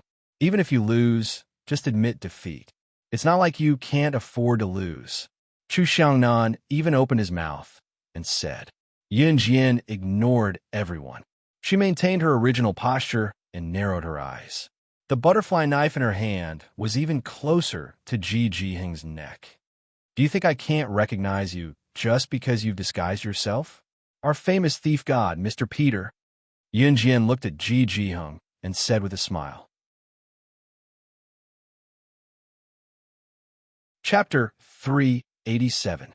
Yun Jian spoke in Chinese, so other than Chu Xiangnan and the others who were completely shocked, the group of boys from a country, including my boba, could not understand. However, this did not include Jillaheng, who was lying on the ground, who was also the thief Peter. After being recognized, Peter stopped pretending. He was not angry, nor did he fly into a rage because Yun Jian saw through him. Instead, he reached out to push away the butterfly knife in Yun Jian's hand and stood up. Needless to say, after being recognized, Peter was really shocked for a while. When he disguised himself as Jillaheng, even Jillaheng's mother could not recognize him. How could he be recognized by this young girl who was not even 18 yet? "Who are you?" Since he stopped pretending, Peter reached out to pull off the human skin mask on his face. He looked at Yun Jian and asked. Under the mask was a face that was completely different from Jillaheng's. The face under the mask looked to be in his 20s. His skin was very tender, and there was a trace of handsomeness between his eyebrows. His nose was tall and straight, and he looked a bit like a mixed-race person. Yun Jian did not threaten him with the butterfly knife. She narrowed her eyes and smiled as she shouted at Peter, "Your ancestor, F***CK, don't tell me you're..." Peter heard Yun Jian's familiar words. He could not help but jump and shout while pointing at Yun Jian. The only person who could stand in front of him and call him his ancestor was that terrifying woman. Peter looked at Yun Jian in a daze. He gestured at Yun Jian and asked in surprise, Why do you look completely different? Take a guess." Yun Jian crossed her arms. She did not look at Peter. Instead, she curved her red lips and smiled slightly. She did not recognize him at first, but in her eyes, Peter's disguise as Jillaheng was too flawed. First of all, she could see from Peter's face that there were creases on his face and around his ears. As for Peter's identity, first of all, he stole the antiques. Stealing antiques that were heavily guarded in Jia province was not a simple matter. At the very least, that was something only a world-class thief could do. Back then, Yun Jian knew a world-class thief who was good at stealing, Peter. Another characteristic of Peter was that he loved to play. Just like just now, once Peter started playing the game of fishing, he couldn't stop. And Yun Jian took advantage of Peter's loss of vigilance to make her move. While Pete and Yun Jian were chatting happily and acknowledging each other, the boys around them were so frightened that they ran home, crying for their mothers when they saw Pete, who suddenly tore off his human skin mask and changed his face. Lu Shiyun, Chu Xiangnan, and the others were completely dumbfounded. All of them had heard Yun Jian calling Pete thief god just now. This meant that Peter, who had suddenly changed his face, was the thief they had been looking for. But looking at the situation, could it be that Yun Jian knew him? Everyone was panic-stricken, but no one said anything. In fact, Yun Jian and Peter didn't know each other. That was something that happened in Yun Jian's previous life. This Peter was actually a world-famous thief. It was said that he had never failed to steal anything. But in fact, he had failed once. The reason was that the thing that Peter wanted to steal was also the target of Yun Jian's mission. Later on, the two of them met, and Yun Jian won directly by force. Before Yun Jian took the thing and ran away, Peter shouted at her, "Who the hell are you?" How dare you steal from me? Your ancestor. Yunjian replied with this sentence. In general, Peter's skills were not bad, but it was the first time he lost to a woman. So, he had a deep impression of Yunjian. However, Peter didn't know about Yunjian's other identities. He only knew that this woman, Yunjian, was really terrible. The thing that he had stolen was clearly in his hands, but in the end, it was snatched away by Yunjian. Chapter 388.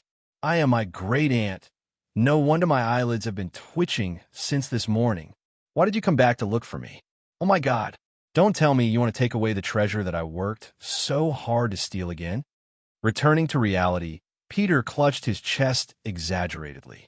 He looked at Yunjian as if he was looking at the devil and shouted at her. Lu Shiyun and the others were even more surprised when they saw this. Judging from Yunjian and Peter's words and actions, they seemed to be very familiar with each other. However, Yunjian pursed her red lips and smiled slightly. Then, she reached out her hand. You guessed right. Handed over obediently. Peter retracted his hand and made a face as if he was about to die. Then, he clutched his pocket tightly. Are you really going to take it away? There's no room for negotiation? No. Yunjian's deep eyes flashed. She opened her mouth and didn't allow for any rebuttal. All right then. Peter could only reach out his hand and rummage through his pocket. Then, he reluctantly took out an emerald jade pendant and handed it to Yunjian unwillingly. This emerald jade pendant was the one that was lost in the Zhe Province Museum. Before they came, Gejunjian had shown Yunjian and the others a photo of the lost antique. It was this emerald jade pendant. Although it was just a jade pendant, this jade pendant was actually an ancient relic left behind by a famous scholar in the Tang dynasty. It had been quite a few years since then. Naturally, it was worth a lot. Just like that, the mission is completed. Chu Xiangnan and the others stood where they were. They watched as Peter obediently handed the jade pendant to Yunjian without any resistance. All of them turned pale with fright. After all, Peter was an internationally renowned thief, wasn't he? He actually handed the antique jade pendant to Yunjian, just like that. This meant that the mission was successfully completed. Wasn't this mission supposed to be quite dangerous? Why did the thief obediently hand over the item as soon as Yunjian showed up? Who exactly was Yunjian? However, if Peter heard Chu Xiangnan and the others silently criticizing him for handing over the antique jade pendant to Yunjian, he would be in deep trouble. Peter would definitely put his hands on his hips and shout at Chu Xiangnan and the others. When he fought with Yunjian, both his arms were broken by Yunjian. If Peter hadn't dodged quickly, his entire body would have been broken by Yunjian. Peter swore that he would never meet such a terrifying woman again in his life. But this time, it was such a coincidence. All right, you can go now, Yunjian said with a grin, looking at Pete. Peter wanted to cry, but had no tears. He quickly packed up his things and ran away. His speed was even faster than a car. After Peter left, he wasn't a bad person. It didn't take long for him to release the real Geely Hunter. The real Geely Hung had tasted the feeling of being bullied by Peter. From then on, he repented and no longer bullied my Boba and her group of weaklings. Yunjian and the others stayed the night under the warm hospitality of the villagers. The next day, Feng Shaoran drove the jeep and left. My Boba sent Yunjian and the others all the way to the entrance of the village until Yunjian and the others could no longer be seen. This encounter was like a fleeting moment in life. Once they parted, it would be forever. After leaving the village, they returned along the same path. As soon as they returned to the crowded flat ground, they met Yu Fengsheng and the others who were still searching around the canyon, but to no avail. How dare you leave without saying a word? Do you know what kind of behavior this is? This is abandoning your companions and selfish behavior. What kind of future do you think you can have? You still want to rely on your own abilities to complete the mission. I think you're dreaming. Due to the language barrier, Yu Fengsheng and the others couldn't even rent a car. They had been walking since yesterday morning and were extremely tired. We saw Yunjian and the others. Yu Fengsheng rushed up and scolded them like an elder. In reality, he was resentful that Yun Jian knew Country A's language but didn't team up with them. Chapter 389. Pack up what team? Return to the country? Wait a minute. Mission completed? Yu Fengsheng was about to yell at Yun Jian, but after a few words, he caught what Yun Jian meant and held his tongue. In the next second, he was overwhelmed by shock. From Yu Fengsheng's perspective, no matter how capable Yun Jian was, there was no way she could lead Team Monarch to complete the mission successfully. Yu Fengsheng was not the only one who thought so. Everyone in the Champ Squad and Flying Dragon Squad shared the same thought. The difficulty of this mission was highly valued by their superiors. The importance Gu Junjian placed on this mission could be seen from the fact that he deployed the 3 best squads in the military to complete the mission together. There was no doubt that even if the Champ Squad and the Flying Dragon Squad joined forces, they still couldn't find the slightest trace of the godly thief who had stolen the antique. How long had it been? Yun Jian said that Team Monarch had completed the mission. Little girl, are you kidding? A rough-looking man from the Champ Squad asked Yun Jian arrogantly. The tone of this person's voice was filled with an air of complete disbelief. I think this bunch of newbies from Team Monarch have never learned anything except to brag. If the mission this time was so easy, why did Officer Gu send us 3 squads to complete it? To play monkeys? Xiao Weiming had a fight with Chu Xiangnan early in the morning, so he was now unhappy with the rest of Team Monarch. Yu Fengsheng thought the same when he heard what his own squad members said. Young people, it's good that you have a heart that's eager for success, but everything has to be done according to the facts. The mission this time isn't so easy. I saw that you guys went into the Tiandi Canyon and didn't find anything. I've said it before, we have to work together and work together. Yu Fengsheng's long-winded words came one after another. However, Yu Fengsheng and the others' intentions were clear. As for Yun Jian's claim that Team Monarch had found the antique, they remained unconvinced. Hey, you guys. When Chu Xiangnan heard this, he was also anxious. He opened his mouth to say something, but was stopped by Yun Jian. Since you want to enter the Heaven and Earth Grand Canyon, then go ahead. We want to accompany you. Yun Jian only said this one sentence before she led everyone away. The attitude of Yu Fengsheng and his group disgusted Yun Jian, so she didn't even intend to say anything more. She directly called for Lu Shiyun and the others to leave with her. Seeing Yun Jian and the rest leave, Yu Fengsheng stomped his feet in anger. He even shouted at Yun Jian and the rest. Young and hot-blooded, not knowing what's good for him. Since that's the case, we'll leave on our own. Yu Fengsheng cursed in a low voice before leading his group into the Tiandi Grand Canyon. Yun Jian and her friends went back on their own and took the bus back. It was a long and bumpy ride before they finally made it back to Longmen City. After passing the Jade Pendant to Gu Junjian, it was announced that the mission was successfully completed once again. Gu Junjian was utterly shocked. He did not expect Yun Jian and the others to return so soon. When he kept the Jade Pendant, he looked at Yun Jian blankly and asked, "The mission is completed? What about the other 2 squads?" "They don't believe me, so they're still in Country A," Yun Jian said to Gu Junjian with narrowed eyes. After a beat, Gu Junjian pressed his lips together, unable to say anything in the end.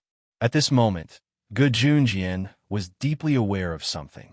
Whether it was Team Monarch's mission completion time last time or this time, it was telling Gu Junjian that Team Monarch had a bright future ahead of them.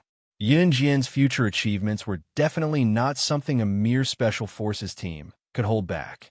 Yu Fengsheng and the rest, on the other hand, had searched for half a month in the Tiandi Grand Canyon and turned the entire country upside down, but they could not find any trace of Peter the Godly Thief.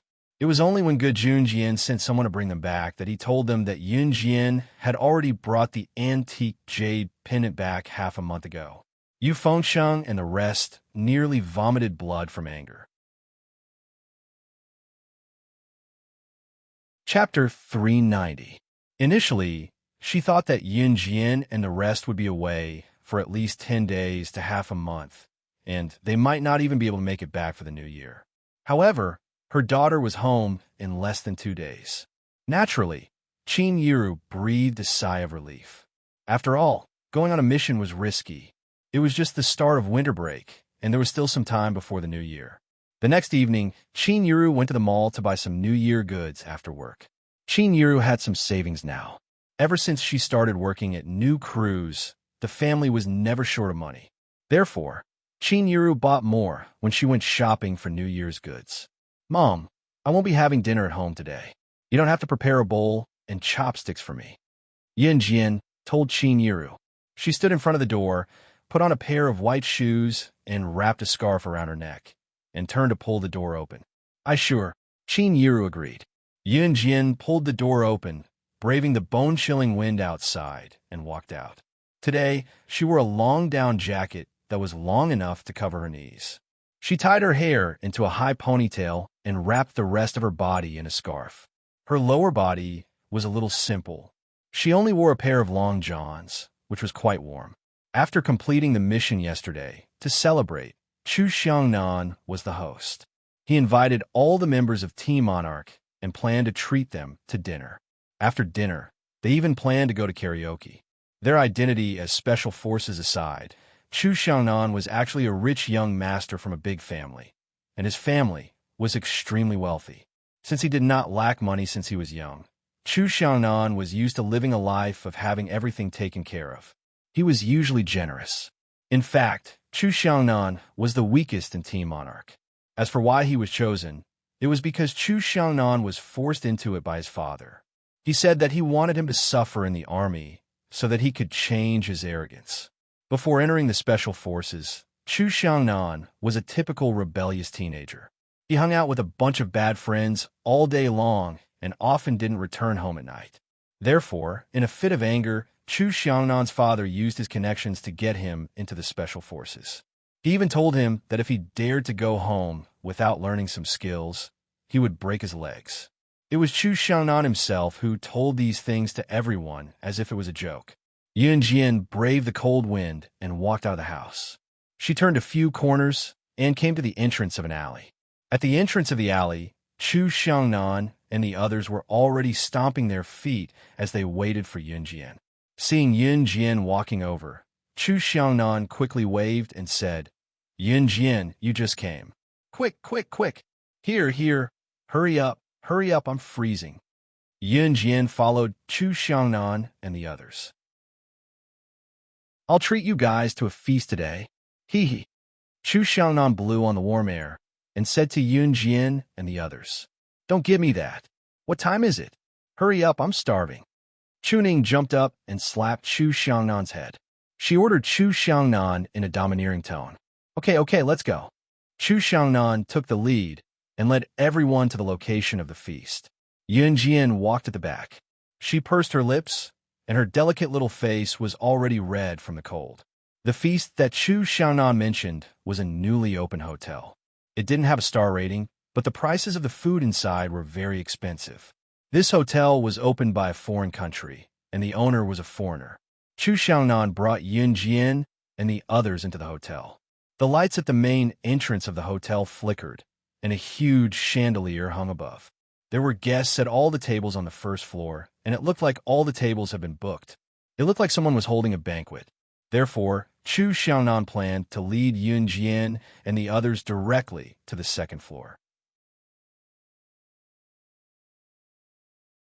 Chapter 391. When Yun Jian heard the familiar voice that she had not heard for a long time, she turned around abruptly and saw Mayor Gu's smiling, mature face. Yun Jian nodded. Mayor Gu was pleasantly surprised to see Yun Jian here. He glanced at Yun Jian before an equally surprised voice rang out. "Uncle Gu." This shout came from Chu Xiangnan. At this moment, Chu Xiangnan was looking at Mayor Gu in shock. He was already standing at the top of the stairs, looking at Mayor Gu with his head tilted sideways in surprise. Mayor Gu glanced at Yun Jian before looking at Chu Xiangnan and the others behind Yun Jian. He asked Yun Jian, "Do you know each other?" "Yes." "Uncle Gu, what are you doing here today?" Chu Xiangnan nodded to indicate that he indeed knew Yun Jian before he asked Mayor Gu a question. "I have a dinner appointment here, so I came over," Mayor Gu replied, Chu Xiangnan in a friendly manner. Mayor Gu and Chu Xiangnan knew each other because Chu Xiangnan's father was Mayor Gu's sworn brother. Xiangnan, I didn't expect you to know this little girl too. Haha, I don't want to boast, but it's your good fortune to be able to hang out with this little girl. Mayor Gu praised him deeply the moment he opened his mouth. When they heard Mayor Gu praising this little girl, the group of people who were busy flattering Mayor Gu turned to look at them. You flatter me. Yun Jian was not shy in front of everyone. She merely narrowed her eyes slightly before she replied. Little girl, I think you're here for dinner too, right? We still have an empty table here. If you don't mind, why don't you join us? Mayor Gu looked at Yun Jian and the others and invited them over. Sure. Come, let's join us. Before Yun Jian and the others could say anything, Chu Xiangnan hurriedly pushed them over. Hence, the group of people gathered around a table of food and wine on the first floor and sat down one by one. It was actually a big boss who was treating Mayor Gu to this meal.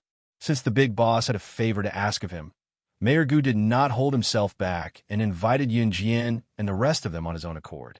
There were over 20 tables of food on the first floor.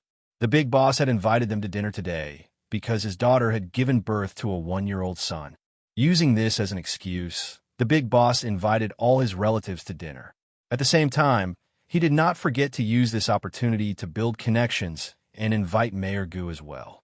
As all the people present were relatives of the big boss, some of the big boss relatives were unhappy with the sudden addition of Yun Jian and the others at the same table. After Mayor Gu invited Yun Jian and the others to the dinner, he was busy dealing with the toast from the various people. Yun Jian and the others sat around a table. The table next to them was filled with young boys and girls of the same age as Yun Jian and the others. It was probably arranged by the adults on purpose for the children to sit around a table by themselves. Ever since Yun Jian and the others sat down, the young boys and girls beside them kept sizing up Yun Jian and the others and whispering to each other from time to time. Finally, a boy of about 17 or 18 years old at the next table stood up and walked over to Yun Jian. Hey, how old are you?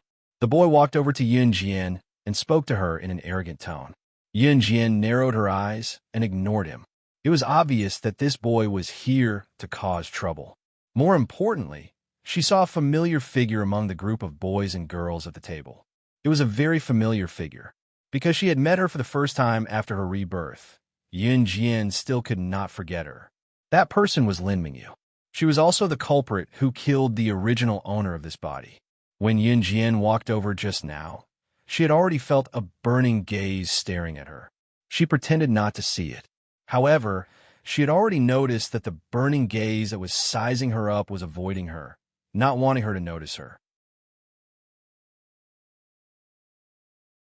Chapter 392.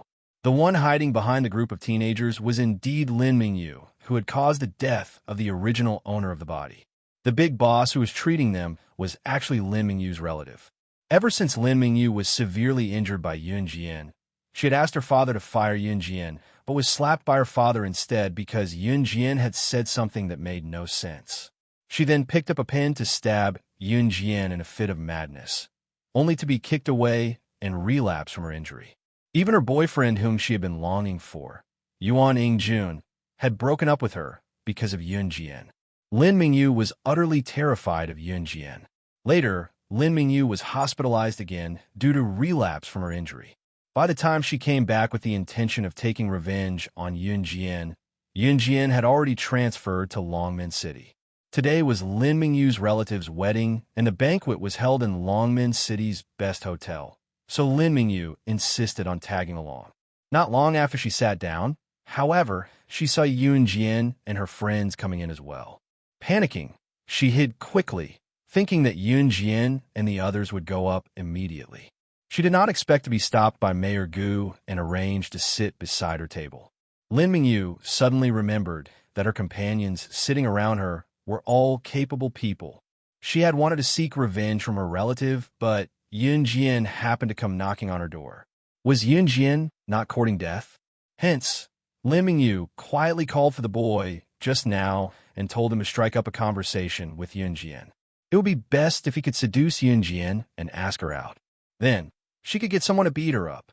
Lin Mingyu hid behind her friend and was thankful that Yunjian did not notice her. Little did she know that Yunjian had already noticed her. The boy who stood in front of Yunjian and wanted to strike up a conversation with Yunjian was called Zhou Yuhao. Zhou Yuhao walked closer to Yunjian and realized that she was very beautiful, so he couldn't help but gasp. He had come over to strike up a conversation with Yunjian purely because of Lin Mingyu's request. Now that he had a clear view of Yunjian's face, however, he had other thoughts. However, Yunjian ignored him.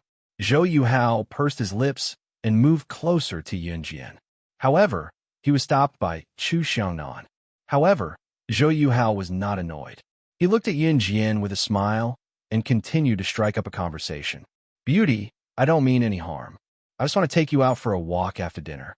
It was obvious that Zhou Yuhao did not have good intentions when he tried to strike up a conversation with her.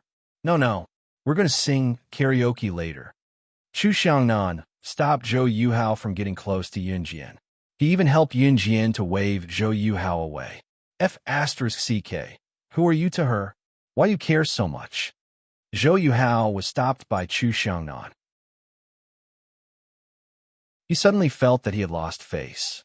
Especially in front of so many people, he felt that he had lost face. Why do you care so much about me? Chu Xiangnan was also a rebellious young man. Although he had restrained himself after staying in a military training camp for so long, Chu Xiangnan stopped someone like Zhou Yuhao out of kindness for Yunjian. Who are you to her? Why do you care so much? Do you know who I am? I'm already a black belt in Taekwondo. Do you want to fight with me? Zhou Yuhao pointed at Chu Xiangnan's nose and shouted loudly. This shout attracted the attention of the people around them. However, Zhou Yuhao was proud of himself for saying this. He even felt Yunjian's attention on him. He raised his head even more proudly. It was as if he was saying, I know Taekwondo and I'm good at fighting. Huh? Chu Xiangnan also slammed the table and stood up. He was about to fight with Zhou Yuhao when Yunjian suddenly pulled him from behind. Yunjian you? Chu Xiangnan, including Chu Ning and the others, looked at Yunjian in surprise. They did not understand what she meant. However, Yunjian pulled Chu Xiangnan and said to Zhou Yuhao, Okay, let's go for a walk after dinner. Zhou Yuhao heard this and laughed. He glared at Chu Xiangnan provocatively. Chapter 393. No way. Yunjian, are you really going to go out with him later?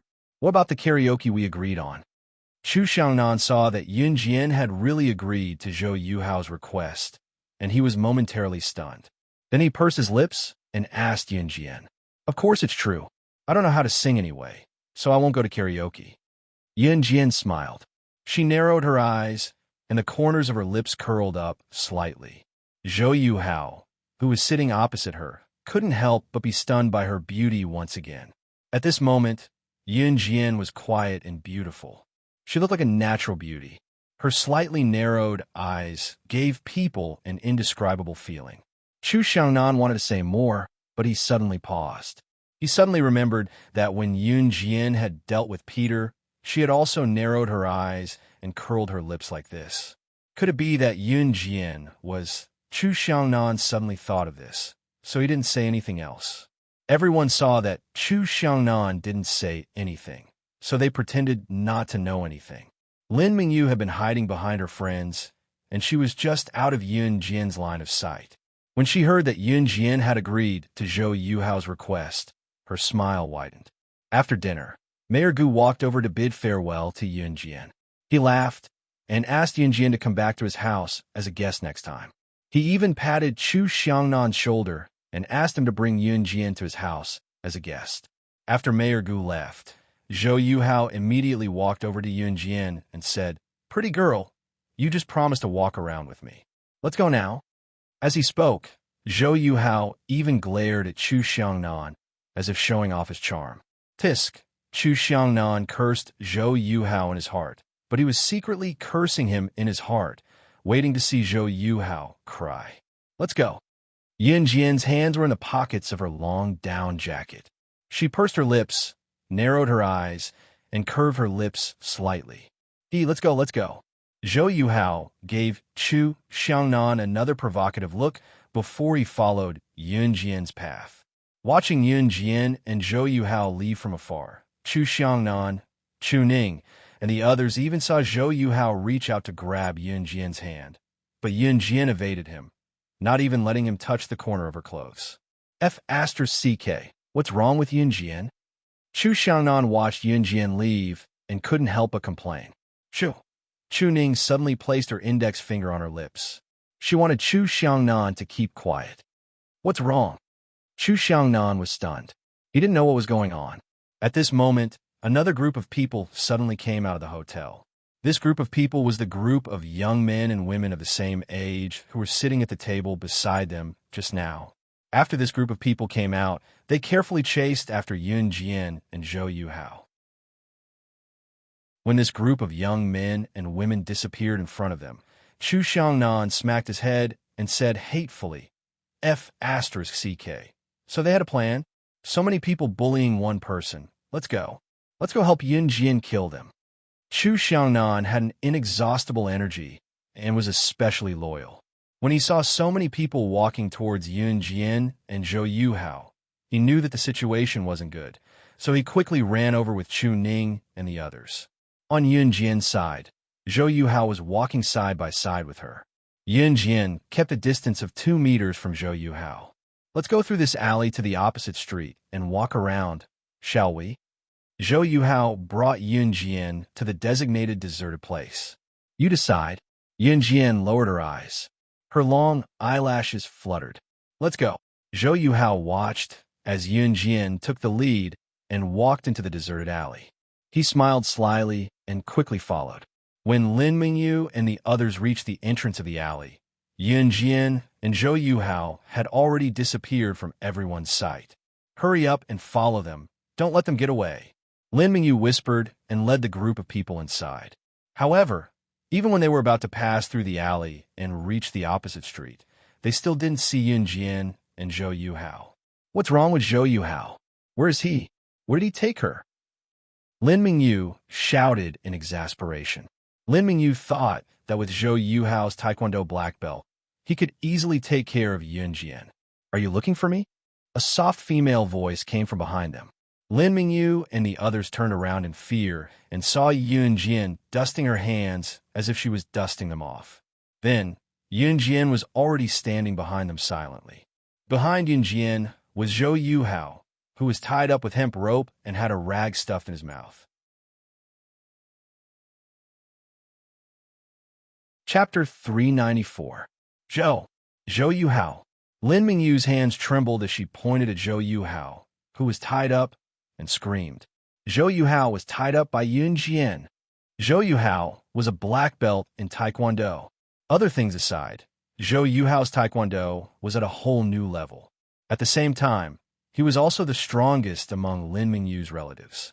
Zhou Yuhao's bones were strong since he was young.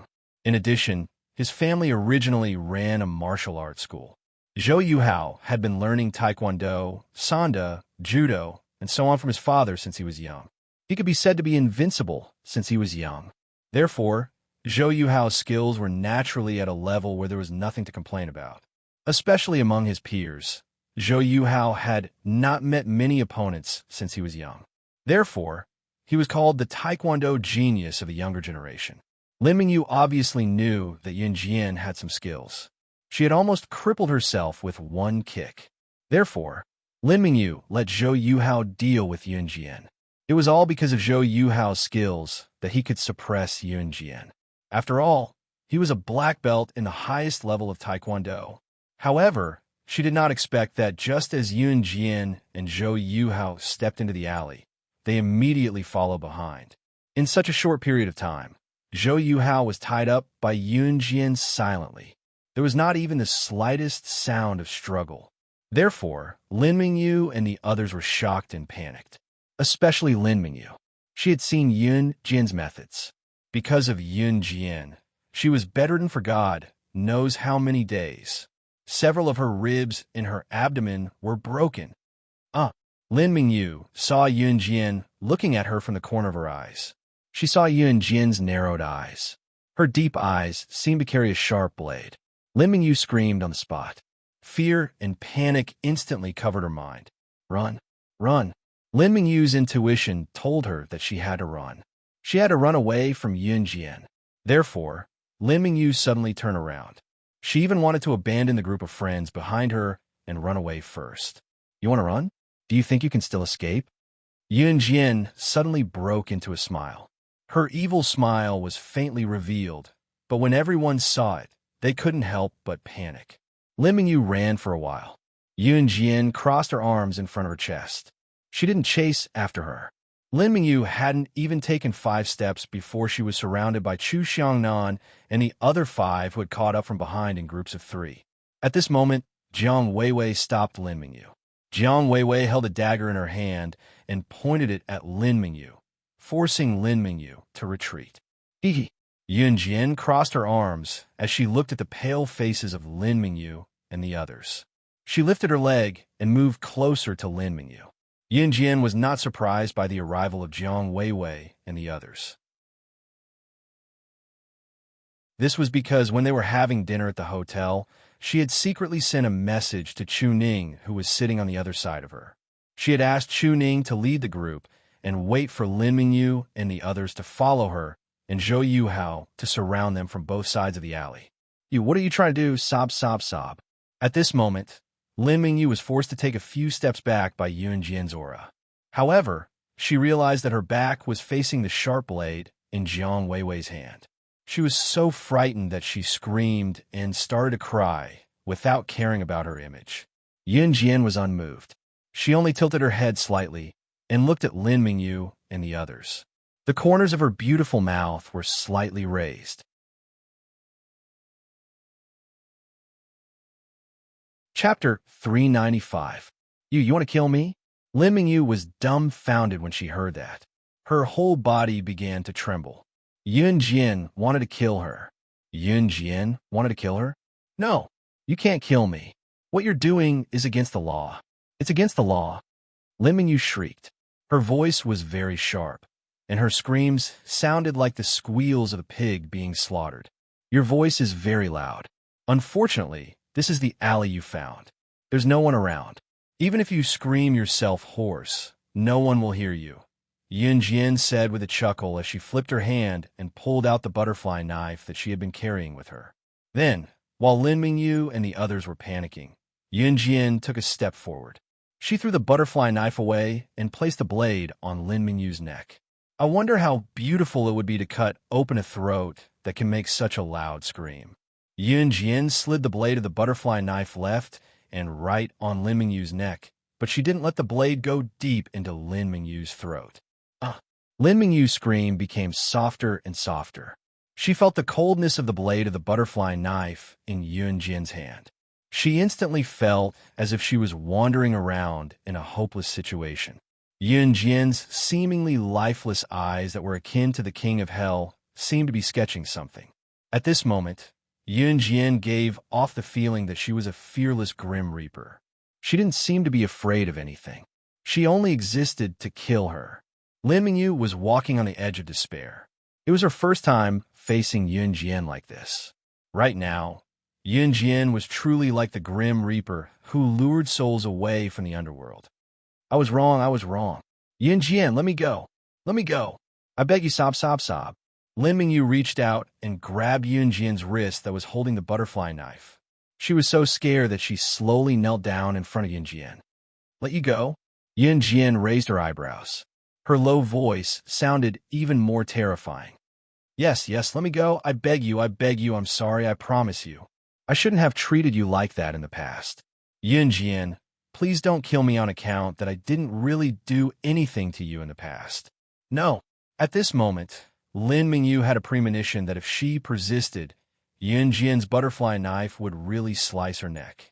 You didn't do anything to me back then? When Yun Jin heard this, she really wanted to laugh. The original owner had begged Lin Mingyu in the same way, begging her not to hit her, begging her not to bully her anymore. The original owner even swore to Lin Mingyu that she would not have anything to do with Lin Mingyu's boyfriend, Yuan Ingjun. But what about Lin Mingyu? She directly kicked the original owner unconscious, then punched and kicked her. In a moment of carelessness, he even kicked a vital point. In his despair, the original owner lost his will to live and died. No, no. Besides, I've already apologized to him. Yunjian, I was wrong. Lin Mingyu's voice was almost hoarse from shouting. She was now extremely regretful and scared. The butterfly knife was still stuck to her throat, motionless. Listen, the previous Yunjian is already dead. The Yunjian standing in front of you now can take your life at any time. Yunjian looked at Lin Mingyu's terrified expression and immediately laughed. Chu Xiangnan and the others took advantage of the time when Yunjian was dealing with Lin Mingyu to beat up Lin Mingyu's other helpers. Without formal training, it was impossible to achieve that kind of agility and nimbleness. When Chu Xiangnan thought of Zhou Yuhao, who was showing off in front of him, he walked over with an evil smile and tore off the rag covering Zhou Yuhao's mouth. Little guy, do you have anything to say before you die? Chu Xiangnan looked at Zhou Yuhao with a smile. Who are you guys? Zhou Yuhao lost his voice and shouted. Why are Yun Jian and the others so agile? They're like people from the military. Why? They're around the same age as me. Hey, let me tell you, we are special forces. Chu Xiangnan fiercely slapped Zhou Yuhao's head and said arrogantly. Then, Chu Xiangnan pointed at Yun Jian and continued to say to Zhou Yuhao, Unfortunately, you provoked the most powerful one among us. She can kill 100 of you with one hand.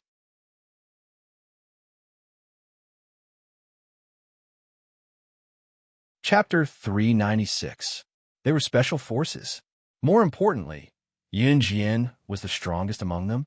Zhou Yuhao stared at Yun Jian and the others in a daze, fear and trepidation engulfing him.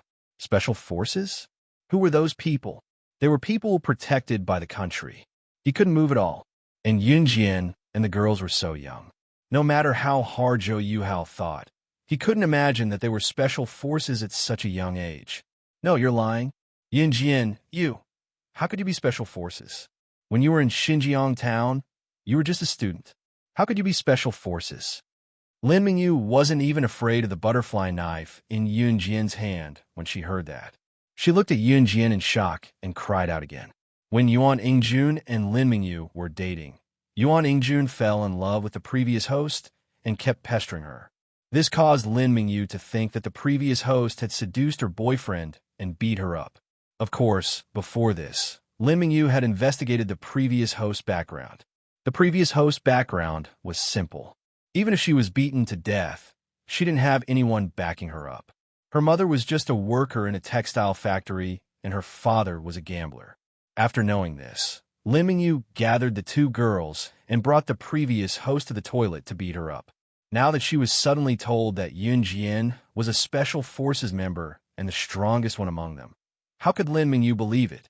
No matter how much a person changed, it couldn't be that big, right? How is it not possible? F***K. Shut up, you bitch. Yun Jian, just give her a knife and see if she believes it or not. Chu Xiangnan slapped Zhou Yuhao's face harshly again. He turned to roar at Lin Mingyu, looking exactly like a ruffian. No, I believe. Lin Mingyu trembled when she heard that and quickly shouted, Whether you believe or not has nothing to do with me. All I want is your life. Yun Jian's lips curled into a smile. She twirled the butterfly knife in her hand before stabbing it into Lin Mingyu's head. No. Lin Mingyu saw the butterfly knife in Yun Jian's hand coming down on her head. She screamed and closed her eyes, all the cells in her body screaming in fear. Not only Lin Mingyu, but even Zhou Yuhao and the others had all closed their eyes. Lin Mingyu's other relatives were all squatting on the ground in fear. Their roars and begging for mercy resounded through the sky. Swish! Just as everyone watched in horror as the butterfly knife in Yun Jian's hand plunged toward Lin Mingyu's head, a loud shriek rang out. Yun Jian suddenly narrowed her eyes. Her fierce pupils contracted and then narrowed again.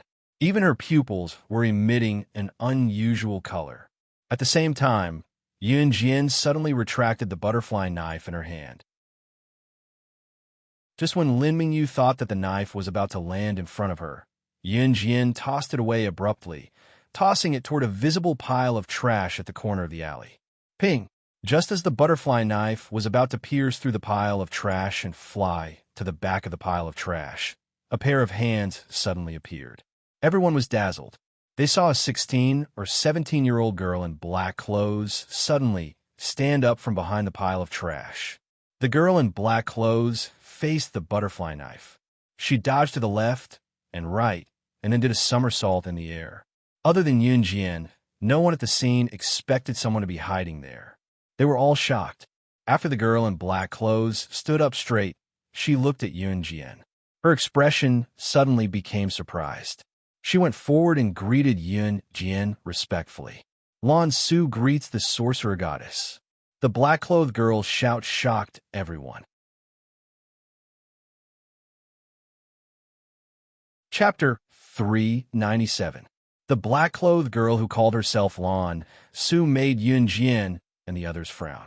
Lin Mingyu had escaped death. Her face paled, and her eyelids rolled back. She fainted. As for Zhou Yuhao and the others, they looked at Lan Su in shock and fear. As for Chu Xiangnan and the rest, they too had turned their gazes towards the girl in the black dress. What did she call Yun Jian? Sorcerer goddess?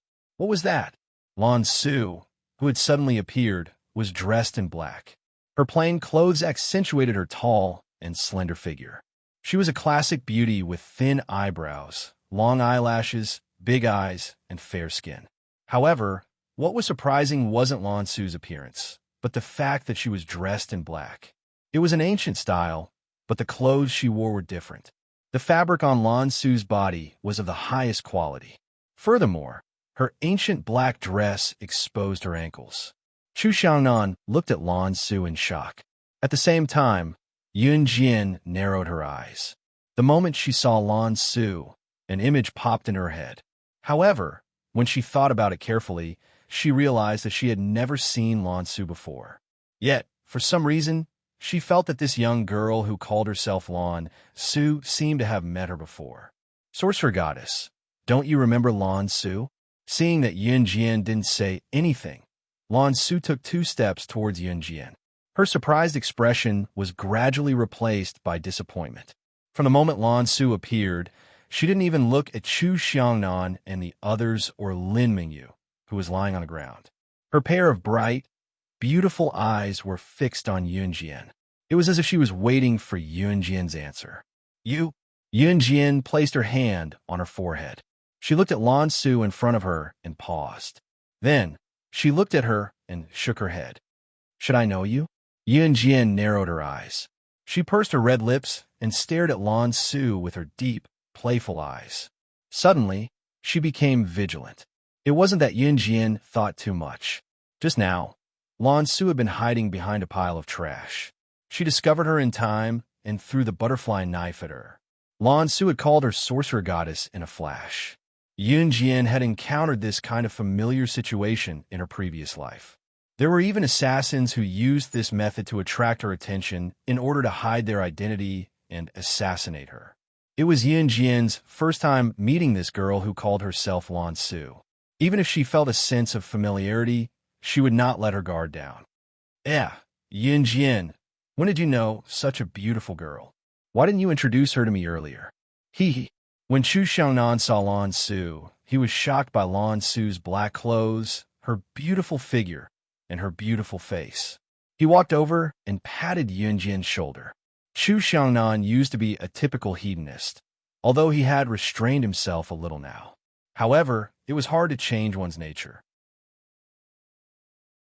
Lan Su's appearance was completely different from Yun Jian's pure, clean, and exquisite face. Lan Su was tall and beautiful, while Yun Jian gave people a kind of pure and exquisite beauty. Yun Jian's beauty made people unable to take their eyes off her. Chu Xiangnan, are you stupid? Yun Jian already said that she doesn't know her. Chu Ning slapped Chu Xiangnan's shoulder hard. She pouted and shouted unhappily when she saw Chu Xiangnan paying so much attention to other girls. Lan Su didn't even look at Chu Xiangnan. She kept her eyes on Yun Jian. Finally, She was silent for a moment and took out something from her arms. She said to Yun Jian, "Sorcerer goddess, you don't remember me, but it's impossible that you don't recognize this. In this world, only you and the Lord Immortal can send it back." Yun Jian looked at the thing in Lan Su's hand, and her eyes narrowed. The sandalwood box. Wasn't the sandalwood box already in Yulong mainland?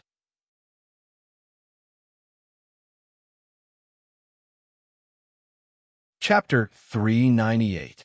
If Lan Su didn't have the sandalwood box, then Yun Jian would be more or less cautious. After all, the girl in front of her had an unknown background, and Yun Jian couldn't be sure that she wasn't an assassin sent to assassinate her. Assassins and secret agents nowadays were very good at hiding, and Yun Jian never lacked the necessary vigilance toward strangers. However, Lan Su took out the sandalwood box. The sandalwood box. Yun Jian naturally remembered that the sandalwood box was placed by Ce in the ancient tomb at the opposite end of the stone cave that no one could pass through. It was a place that didn't belong to the real world. That place was called the Yulong continent, and it was a place that was completely different from the space they were living in now.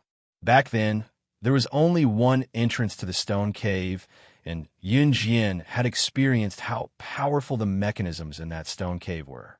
Normal people wouldn't be able to enter it. There were many people waiting for the stone door to open, but until now, no one had been able to wait for a year to enter through the stone door.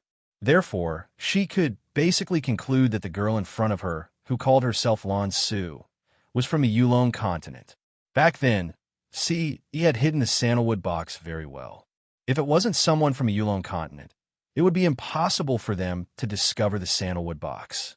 Yun Jian pursed her red lips, but she couldn't help but look at the girl in front of her seriously. "I'm stupid. I'm not stupid. Go away. Don't get in the way of me getting to know pretty girls." Chu Xiangnan didn't hear the source of Chu Ning's anger at all.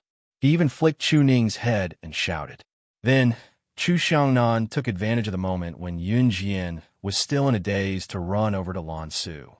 He grinned and said, "Hey, pretty girl, what's sorcerer god, monarch god?" Chu Xiangnan was an expert at flirting with girls, especially when it came to pretty girls who were his liking. He would always think of ways to strike up a conversation. Lu Shiyun and the others facepalmed. They were no longer surprised by Chu Xiangnan's actions. Just as Chu Xiangnan wanted to slowly strike up a conversation with Lan Su glanced at Chu Xiangnan. She looked at Chu Xiangnan and said coldly, "Kid, get out of my way." Lan Su actually called Chu Xiangnan a kid. When Lu Shiyun and the others heard this, they all laughed maniacally. "Ha ha! Kid! Chu Xiangnan, you're a kid. Did you hear that? She called you a kid." Chu's face, Lan Su's face, and Lan Su Lan S's. In the face of everyone's laughter, Yun Jian was unmoved. She pursed her lips and looked at Lan Su. The cheerful atmosphere between Chu Xiangnan and the others was a stark contrast to Yun Jian and Lan Su. Chu Xiangnan and the others quickly quieted down. Yun Jian, on the other hand, looked at Lan Su and finally said slowly, "Let's talk somewhere else."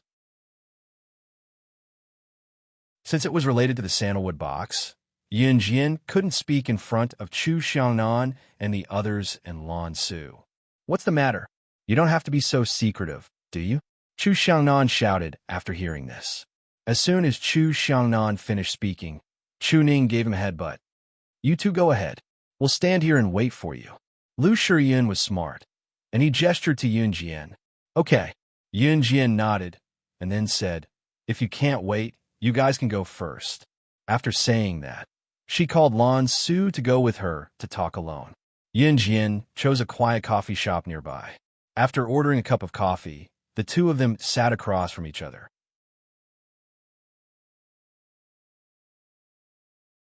Chapter 399.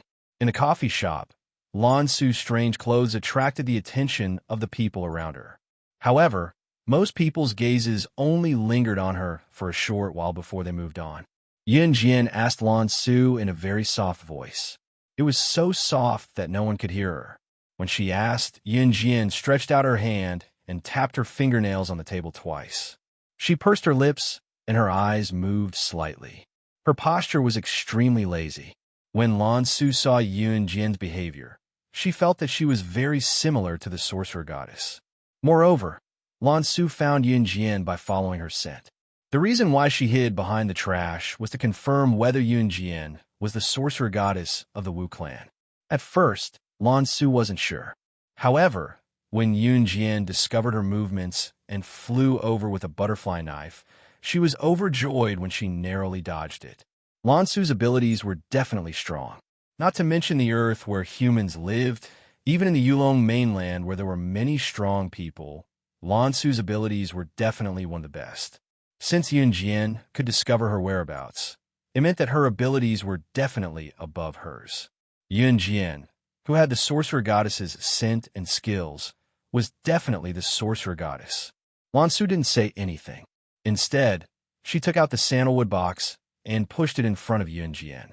Then, she said to Yun Jin, "Sorcerer goddess, this sandalwood box is your magical weapon." Lan Su's words stunned Yun Jin. Yun Jin pointed at herself. Then, her red lips moved. She said in surprise, "The sandalwood box is mine." "Yes, this is your item.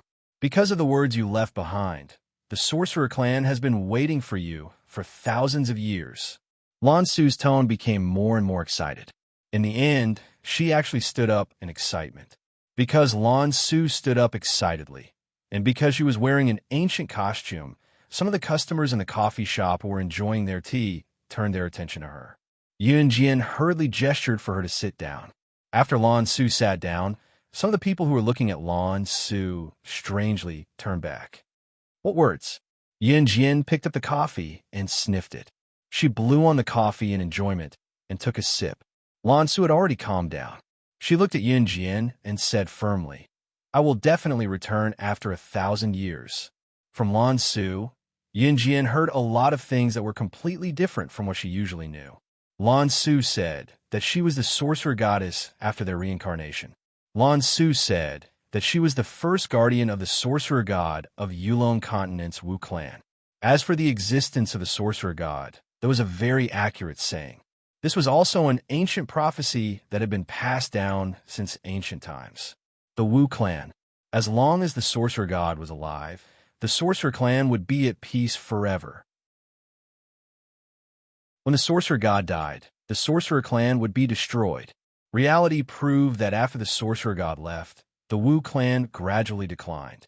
From being the first clan of Yulong Continent 1,000 years ago, they could not even maintain their status as a clan. However, none of the clansmen gave up waiting for the sorcerer god's return. This was because the sorcerer god had said that she would definitely return after 1,000 years. Everyone believed that the sorcerer god's return would be the time for the sorcerer clan to rise to its peak. Sorcerer god, thank you for leaving the crystal ball behind. You also left a statement that when the crystal ball breaks, it will be the time for you to return. Because of this, I was able to sense your return and find you. Lan Su explained everything in one breath. "So you want to bring me to Yulong Continent?" Yun Jin raised her eyebrows and asked. Lan Su raised her eyebrows slightly. She nodded vigorously and said, "Of course. Only if you return with me will the sorcerer tribe have a chance to rise again."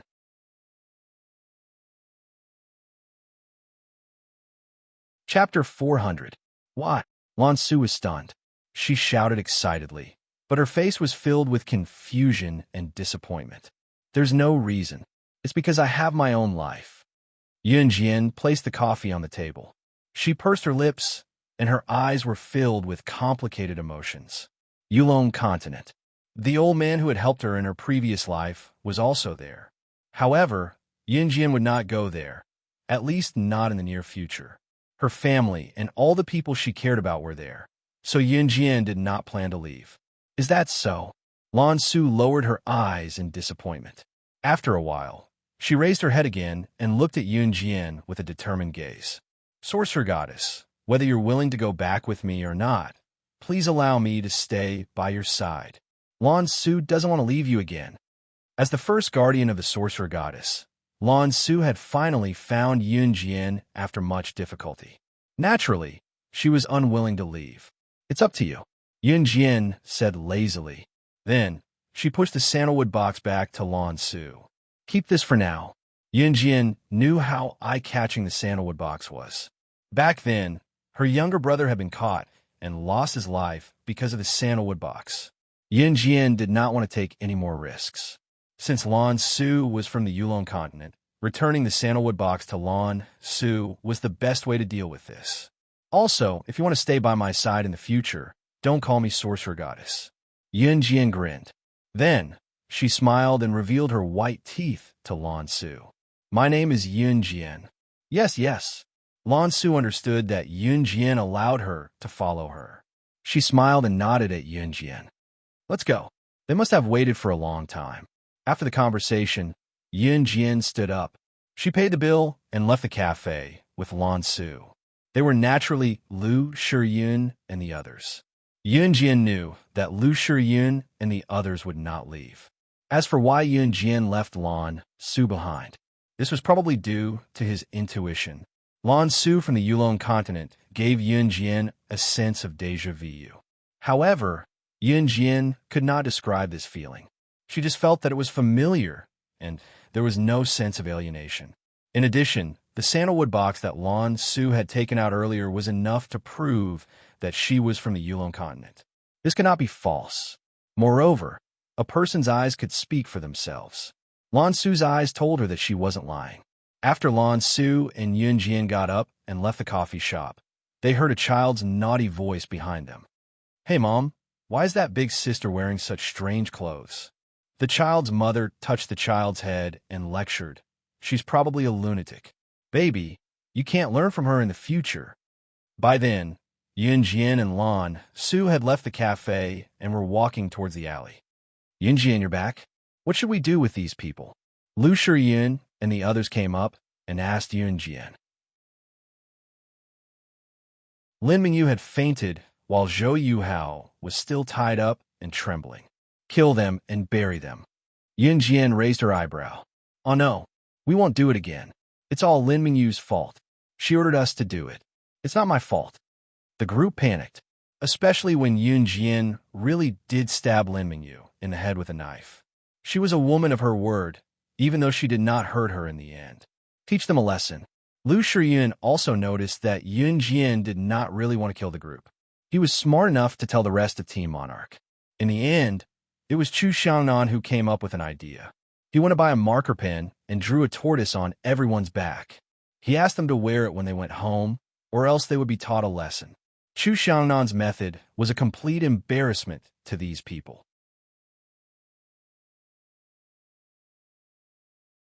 Chapter 401. She believed that this lesson would be etched in her memory for the rest of her life. Yunjian brought Lan Su to buy a few sets of modern clothes.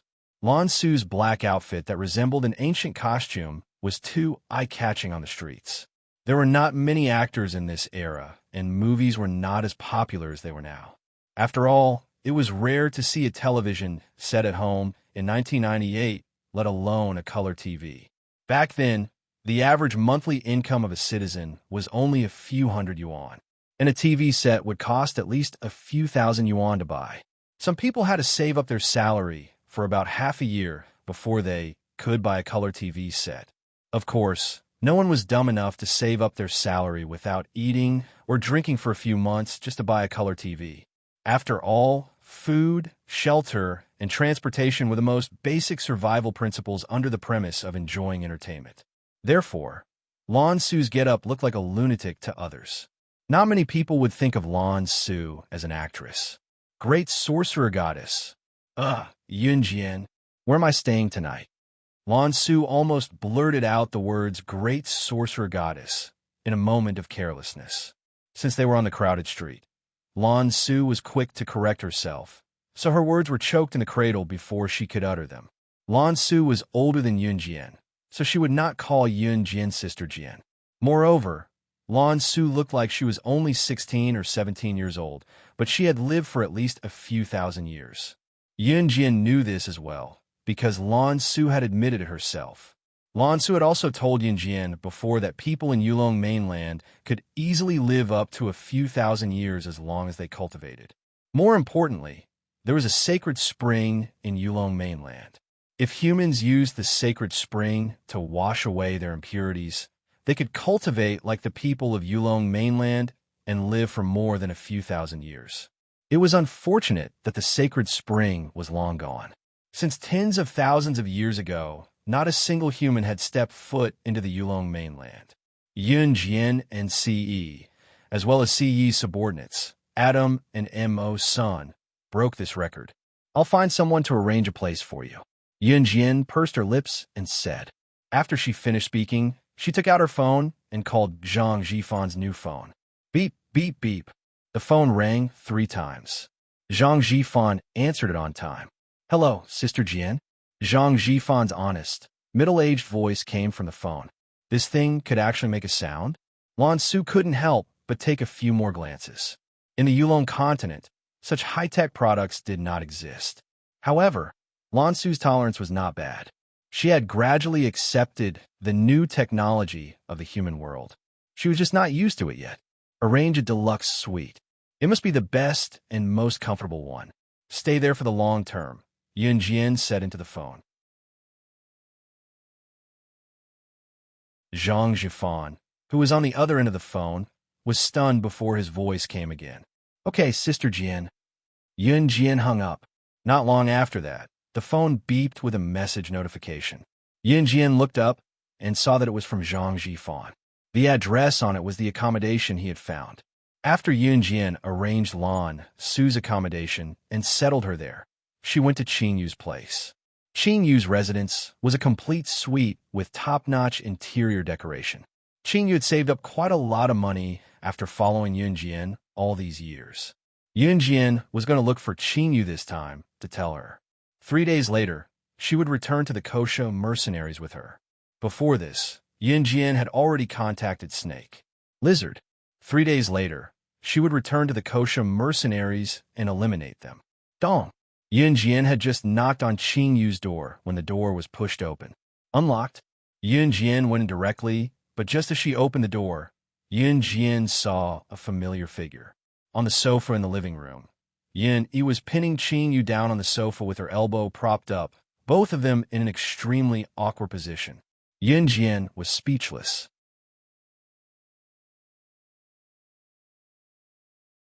Chapter 402. More importantly, Yun Yi was currently pinning Qin Yu down on the sofa in a bashful manner. It was a scene that made one's imagination run wild. What are you doing? Get off me. Qin Yu's back was facing Yun Jian, so she did not notice Yun Jian. She must have been pinned down by Yun Yi just now, so she blushed in embarrassment and pushed Yun Yi away quickly. Yun Yi sprang up as well, not expecting himself to accidentally fall towards Qin Yu. He even accidentally fell on top of her. In spite of it, the scene was different in Yun Jian's eyes. Yun Jian squinted and took a closer look, thinking that her brother, Yun Yi, and Qin Yu did look like a married couple. Yun Yi stood up awkwardly from Qin Yu and glanced at the door, noticing that it was open from the corner of his eye. Once again, he fixed his eyes on the door, and his heart, which had always been calm since he was a child, almost jumped out of his chest in fright. Xiao Jian, why are you here? Yun Yi thought about the awkwardness just now and how Yun Jian was looking at him and Qin Yu with her arms crossed. It looked like she had been standing there for quite some time. Yun Yi was so embarrassed that he almost had no face left. He ran a hand through his hair, his cheeks flushing red like 2 clouds. Go. I'd like to ask why you're here. Yun Jian suddenly had the urge to tease Yun Yi. Looking at how flustered Yun Yi was, Yun Jian felt like she had never seen her brother like this before. Yun Jian suddenly recalled how Zhang Xiaofeng and her brother had come to her one morning to ask for Qin Yu's address after training them. She recalled how her brother was drugged by Chun Yubing and ended up lying on the same bed with Qin Yu out of the blue, hugging each other naked. Yun Jian's hand that was crossed over her chest suddenly stroked her chin. She narrowed her eyes at Yun Yi and Qin Yu with a subtle smile. Xiao Jian, it's not what you think. I really didn't do anything to her. Yun Yi ran his fingers through his hair and stuttered as he explained to Yun Jian. Go, I didn't think too much. Yun Jian forbade herself from teasing Yun Yi. She chuckled and walked in to snatch Qing Yu's sofa to sit beside the latter, who had her head lowered and buried in her knees in embarrassment. Suddenly, Yun Jian stretched her hand, unable to resist teasing Qing Yu and peeking over to look at her. It was rare for her to be so expressive as she called out to Qing Yu with a giggle. Sister-in-law. The term sister-in-law sent a shiver down Qing Yu's spine. Slaying God, the top secret agent in the international ranking, the chief boss of Kosha mercenaries, was calling her sister-in-law? Sister Jian, don't tease me. Qing Yu kept her head down.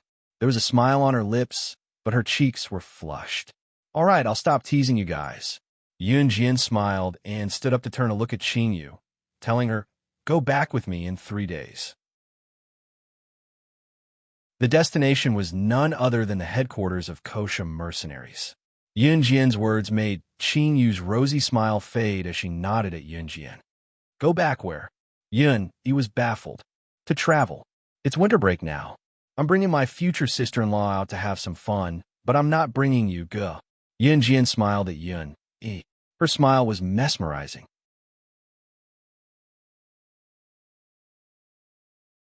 Chapter 403. Qing Yu and Yun Yi, on the other hand, were blushing. Their rosy and fair faces were indescribable with words. It was only after Qing Yu made sure that Yun Jian had left that she snapped out of it and pushed Yun Yi, mumbling, "Why did you do that to me just now?" Sister Jian even saw it. Qing Yu shoved Yun Yi angrily and turned to face him with a pout, no longer watching the Calabash brothers on the TV. I just slipped. I didn't expect to fall on you, Yun Yi said awkwardly as he rubbed his nose, feeling a little bitter at the same time. Humph, I'm ignoring you. Go. I won't be able to face Sister Jian if she sees me again, Qing Yu said as she turned to give Yun Yi a light pat on his back. In spite of it, her tone sounded like a girl's whining to Yun Yi. Yun Yi's brow was raised to its peak while he squinted his eyes, looking extremely pleased. Especially when Yun Jian called Qing Yu's sister-in-law just now, he felt like he was on cloud 9. It was inexplicably exhilarating. I'm leaving then. Yun Yi stood up with a smirk, a sly grin spreading across his face. When Yun Yi reached the door, he suddenly turned back to tell Qing Yu, who was ignoring him sulkily, I'm leaving. Tonight's dinner is in the stove. Remember to eat and tidy up the house. A girl's house can't be so messy. If I'm not here to tidy up for you next time, eat on time. Don't forget to eat, because you're watching Calabash Brothers all day. As he spoke, Yun Yi pretended to leave. Yun Yi went to the door. He gave his silent permission for 3 seconds before Qing Yu's voice came from behind him. Wait, you're not coming anymore? Yun Yi's back was facing Qing Yu. He suddenly smirked and turned around, the smile vanishing instantly. Yun Yi looked at Qing Yu and said with a straight face, That's right. Didn't you ask me to leave? Then I'll take my leave. Qing Yu pouted and looked at Yun Yi. She bit her lip and said to Yun Yi, Then you better not leave.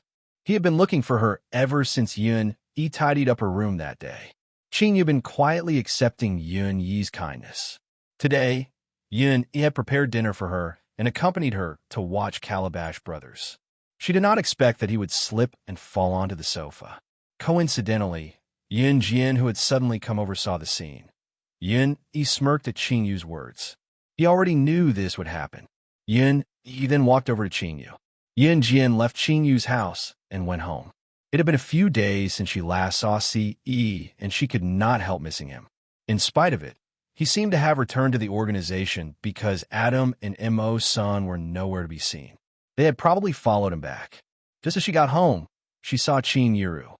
Xiao Jian, you're back? Qin Yiru asked Yun Jian with a grim look. Yun Jian nodded and asked when she saw Qin Yiru's odd expression. Mom, what's wrong? Qin Yiru answered directly, Xiao Jian, do you remember your best friend, Lu Fian, from Xinjiang Town?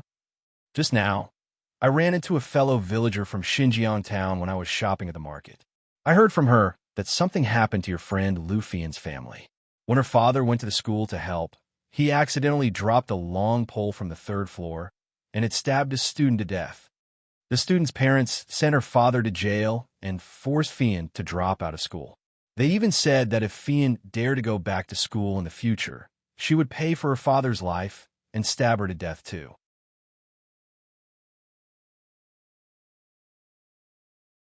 Chapter 404. Chin Yiru's tone was laced with a deep sigh and helplessness. She had bumped into her hometown friend when she went to the market to buy groceries at night and chatted excitedly before her friend brought it up. In the end, he asked the poor girl who she was from Xinjiang town. He would not have known if he did not ask, but when he did, he was shocked. Her hometown friend told Chin Yiru right away that the poor girl who had suffered for nothing was called Lu Fian. Lu Fian. Chin Yiru was stunned when she heard it. Lu Fian was her daughter's best friend in Xinjiang town. Moreover, Lu Fian often came to her house to look for her daughter, Yunjian. Chin Yiru and Lu Fian had met each other many times as well, especially when Lu Fian treated him so politely. She was a very good girl. Chin Yiru panicked when she heard it. She was such a good girl. How could she have met with such a sinner? Considering Xiao Jian and Lu Fian's relationship, Chin Yiru had been frowning ever since she got home. Since Yunjian asked, she told her directly. In spite of it, Chin Yiru knew that she could not help with such matters because she was not a high-ranking official. She could only shake her head and sigh. When Yunjian first heard Chin Yiru's words, her eyelids twitched.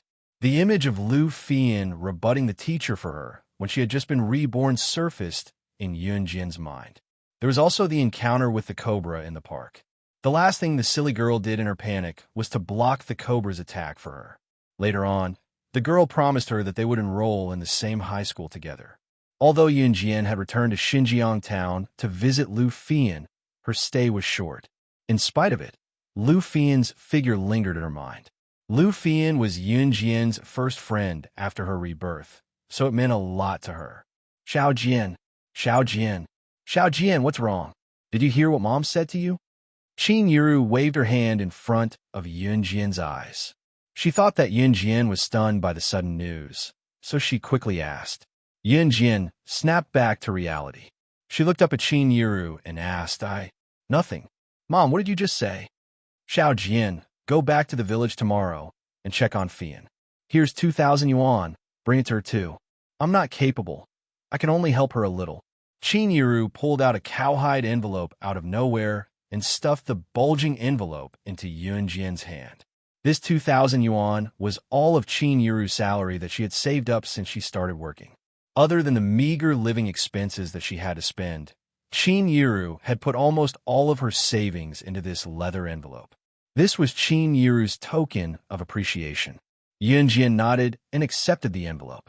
Since Lu Fian's family was in such a big mess, Yunjian had to go back no matter what. A friend that Yunjian had set her mind on would never change. The next morning, Yunjian boarded the bus back to Xinjiang town before the sun had even risen.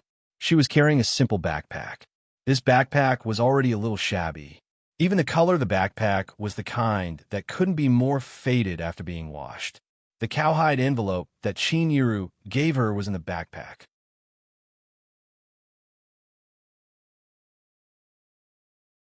Chapter 405. Yunjian had been to Lu Fian's house several times before. Lu Fian's family background was one of the best in Xinjiang town. Both of his parents were retired teachers, and every month he received a decent amount of pension. Therefore, Lu Fian's house was beautifully decorated. At least compared to the houses in the village, it was one of the most outstanding houses. In the past, when Yunjian came to Lu Fian's house, it was always clean and tidy. However, it was a mess outside the house now. Taking a closer look, Yunjian saw many bright red words painted in red. They were scrawled on the walls around Lu Fian's house. A life for a life, right and proper. You killed my son, give me back my son's life. What kind of teachers are you? Go to hell. This originally white and unadorned outdoor wall was now covered by a pile of curses written in red. Even passers-by could tell that these words were written by the family's enemies. Yunjian knew the details. She immediately understood that these words were written by the students' parents who were accidentally stabbed to death by Lu Fian's father. Yunjian's eyes darkened. She carried her backpack and stood in front of Lu Fian's house. Reaching out, Yunjian knocked on the door. No one answered. Yunjian raised her hand again and knocked. "Young lady, you're here to look for this family, right?" An old lady's voice suddenly came from behind. Yunjian turned around and saw an old lady in her 70s or 80s standing behind her. She was even holding a stove for warmth. Yunjian nodded. She frowned, feeling slightly uneasy. "They've gone to the police station. Young lady, go to the police station and look for them." "Sigh, what a sin." After the old lady said that, she shook her head and sighed softly. She turned around and left with the stove. The old lady had only come over to remind Yunjian out of kindness. With this reminder, Yunjian immediately knew what was going on. Lu Fian and her mother could not sit still when Lu Fian's father was already locked up in Xinjiang Town's police station. It was reasonable for Lu Fian and her mother to go to the police station. Thankfully, Xinjiang Town's police station was not far from here. Yunjian carried her backpack and walked there in no time. In the waiting room of the police station, Yunjian saw Lu Fian and her mother. Lu Fian had lost a lot of weight. She looked pale and weak, and her hair was messy as if she hadn't combed it for days.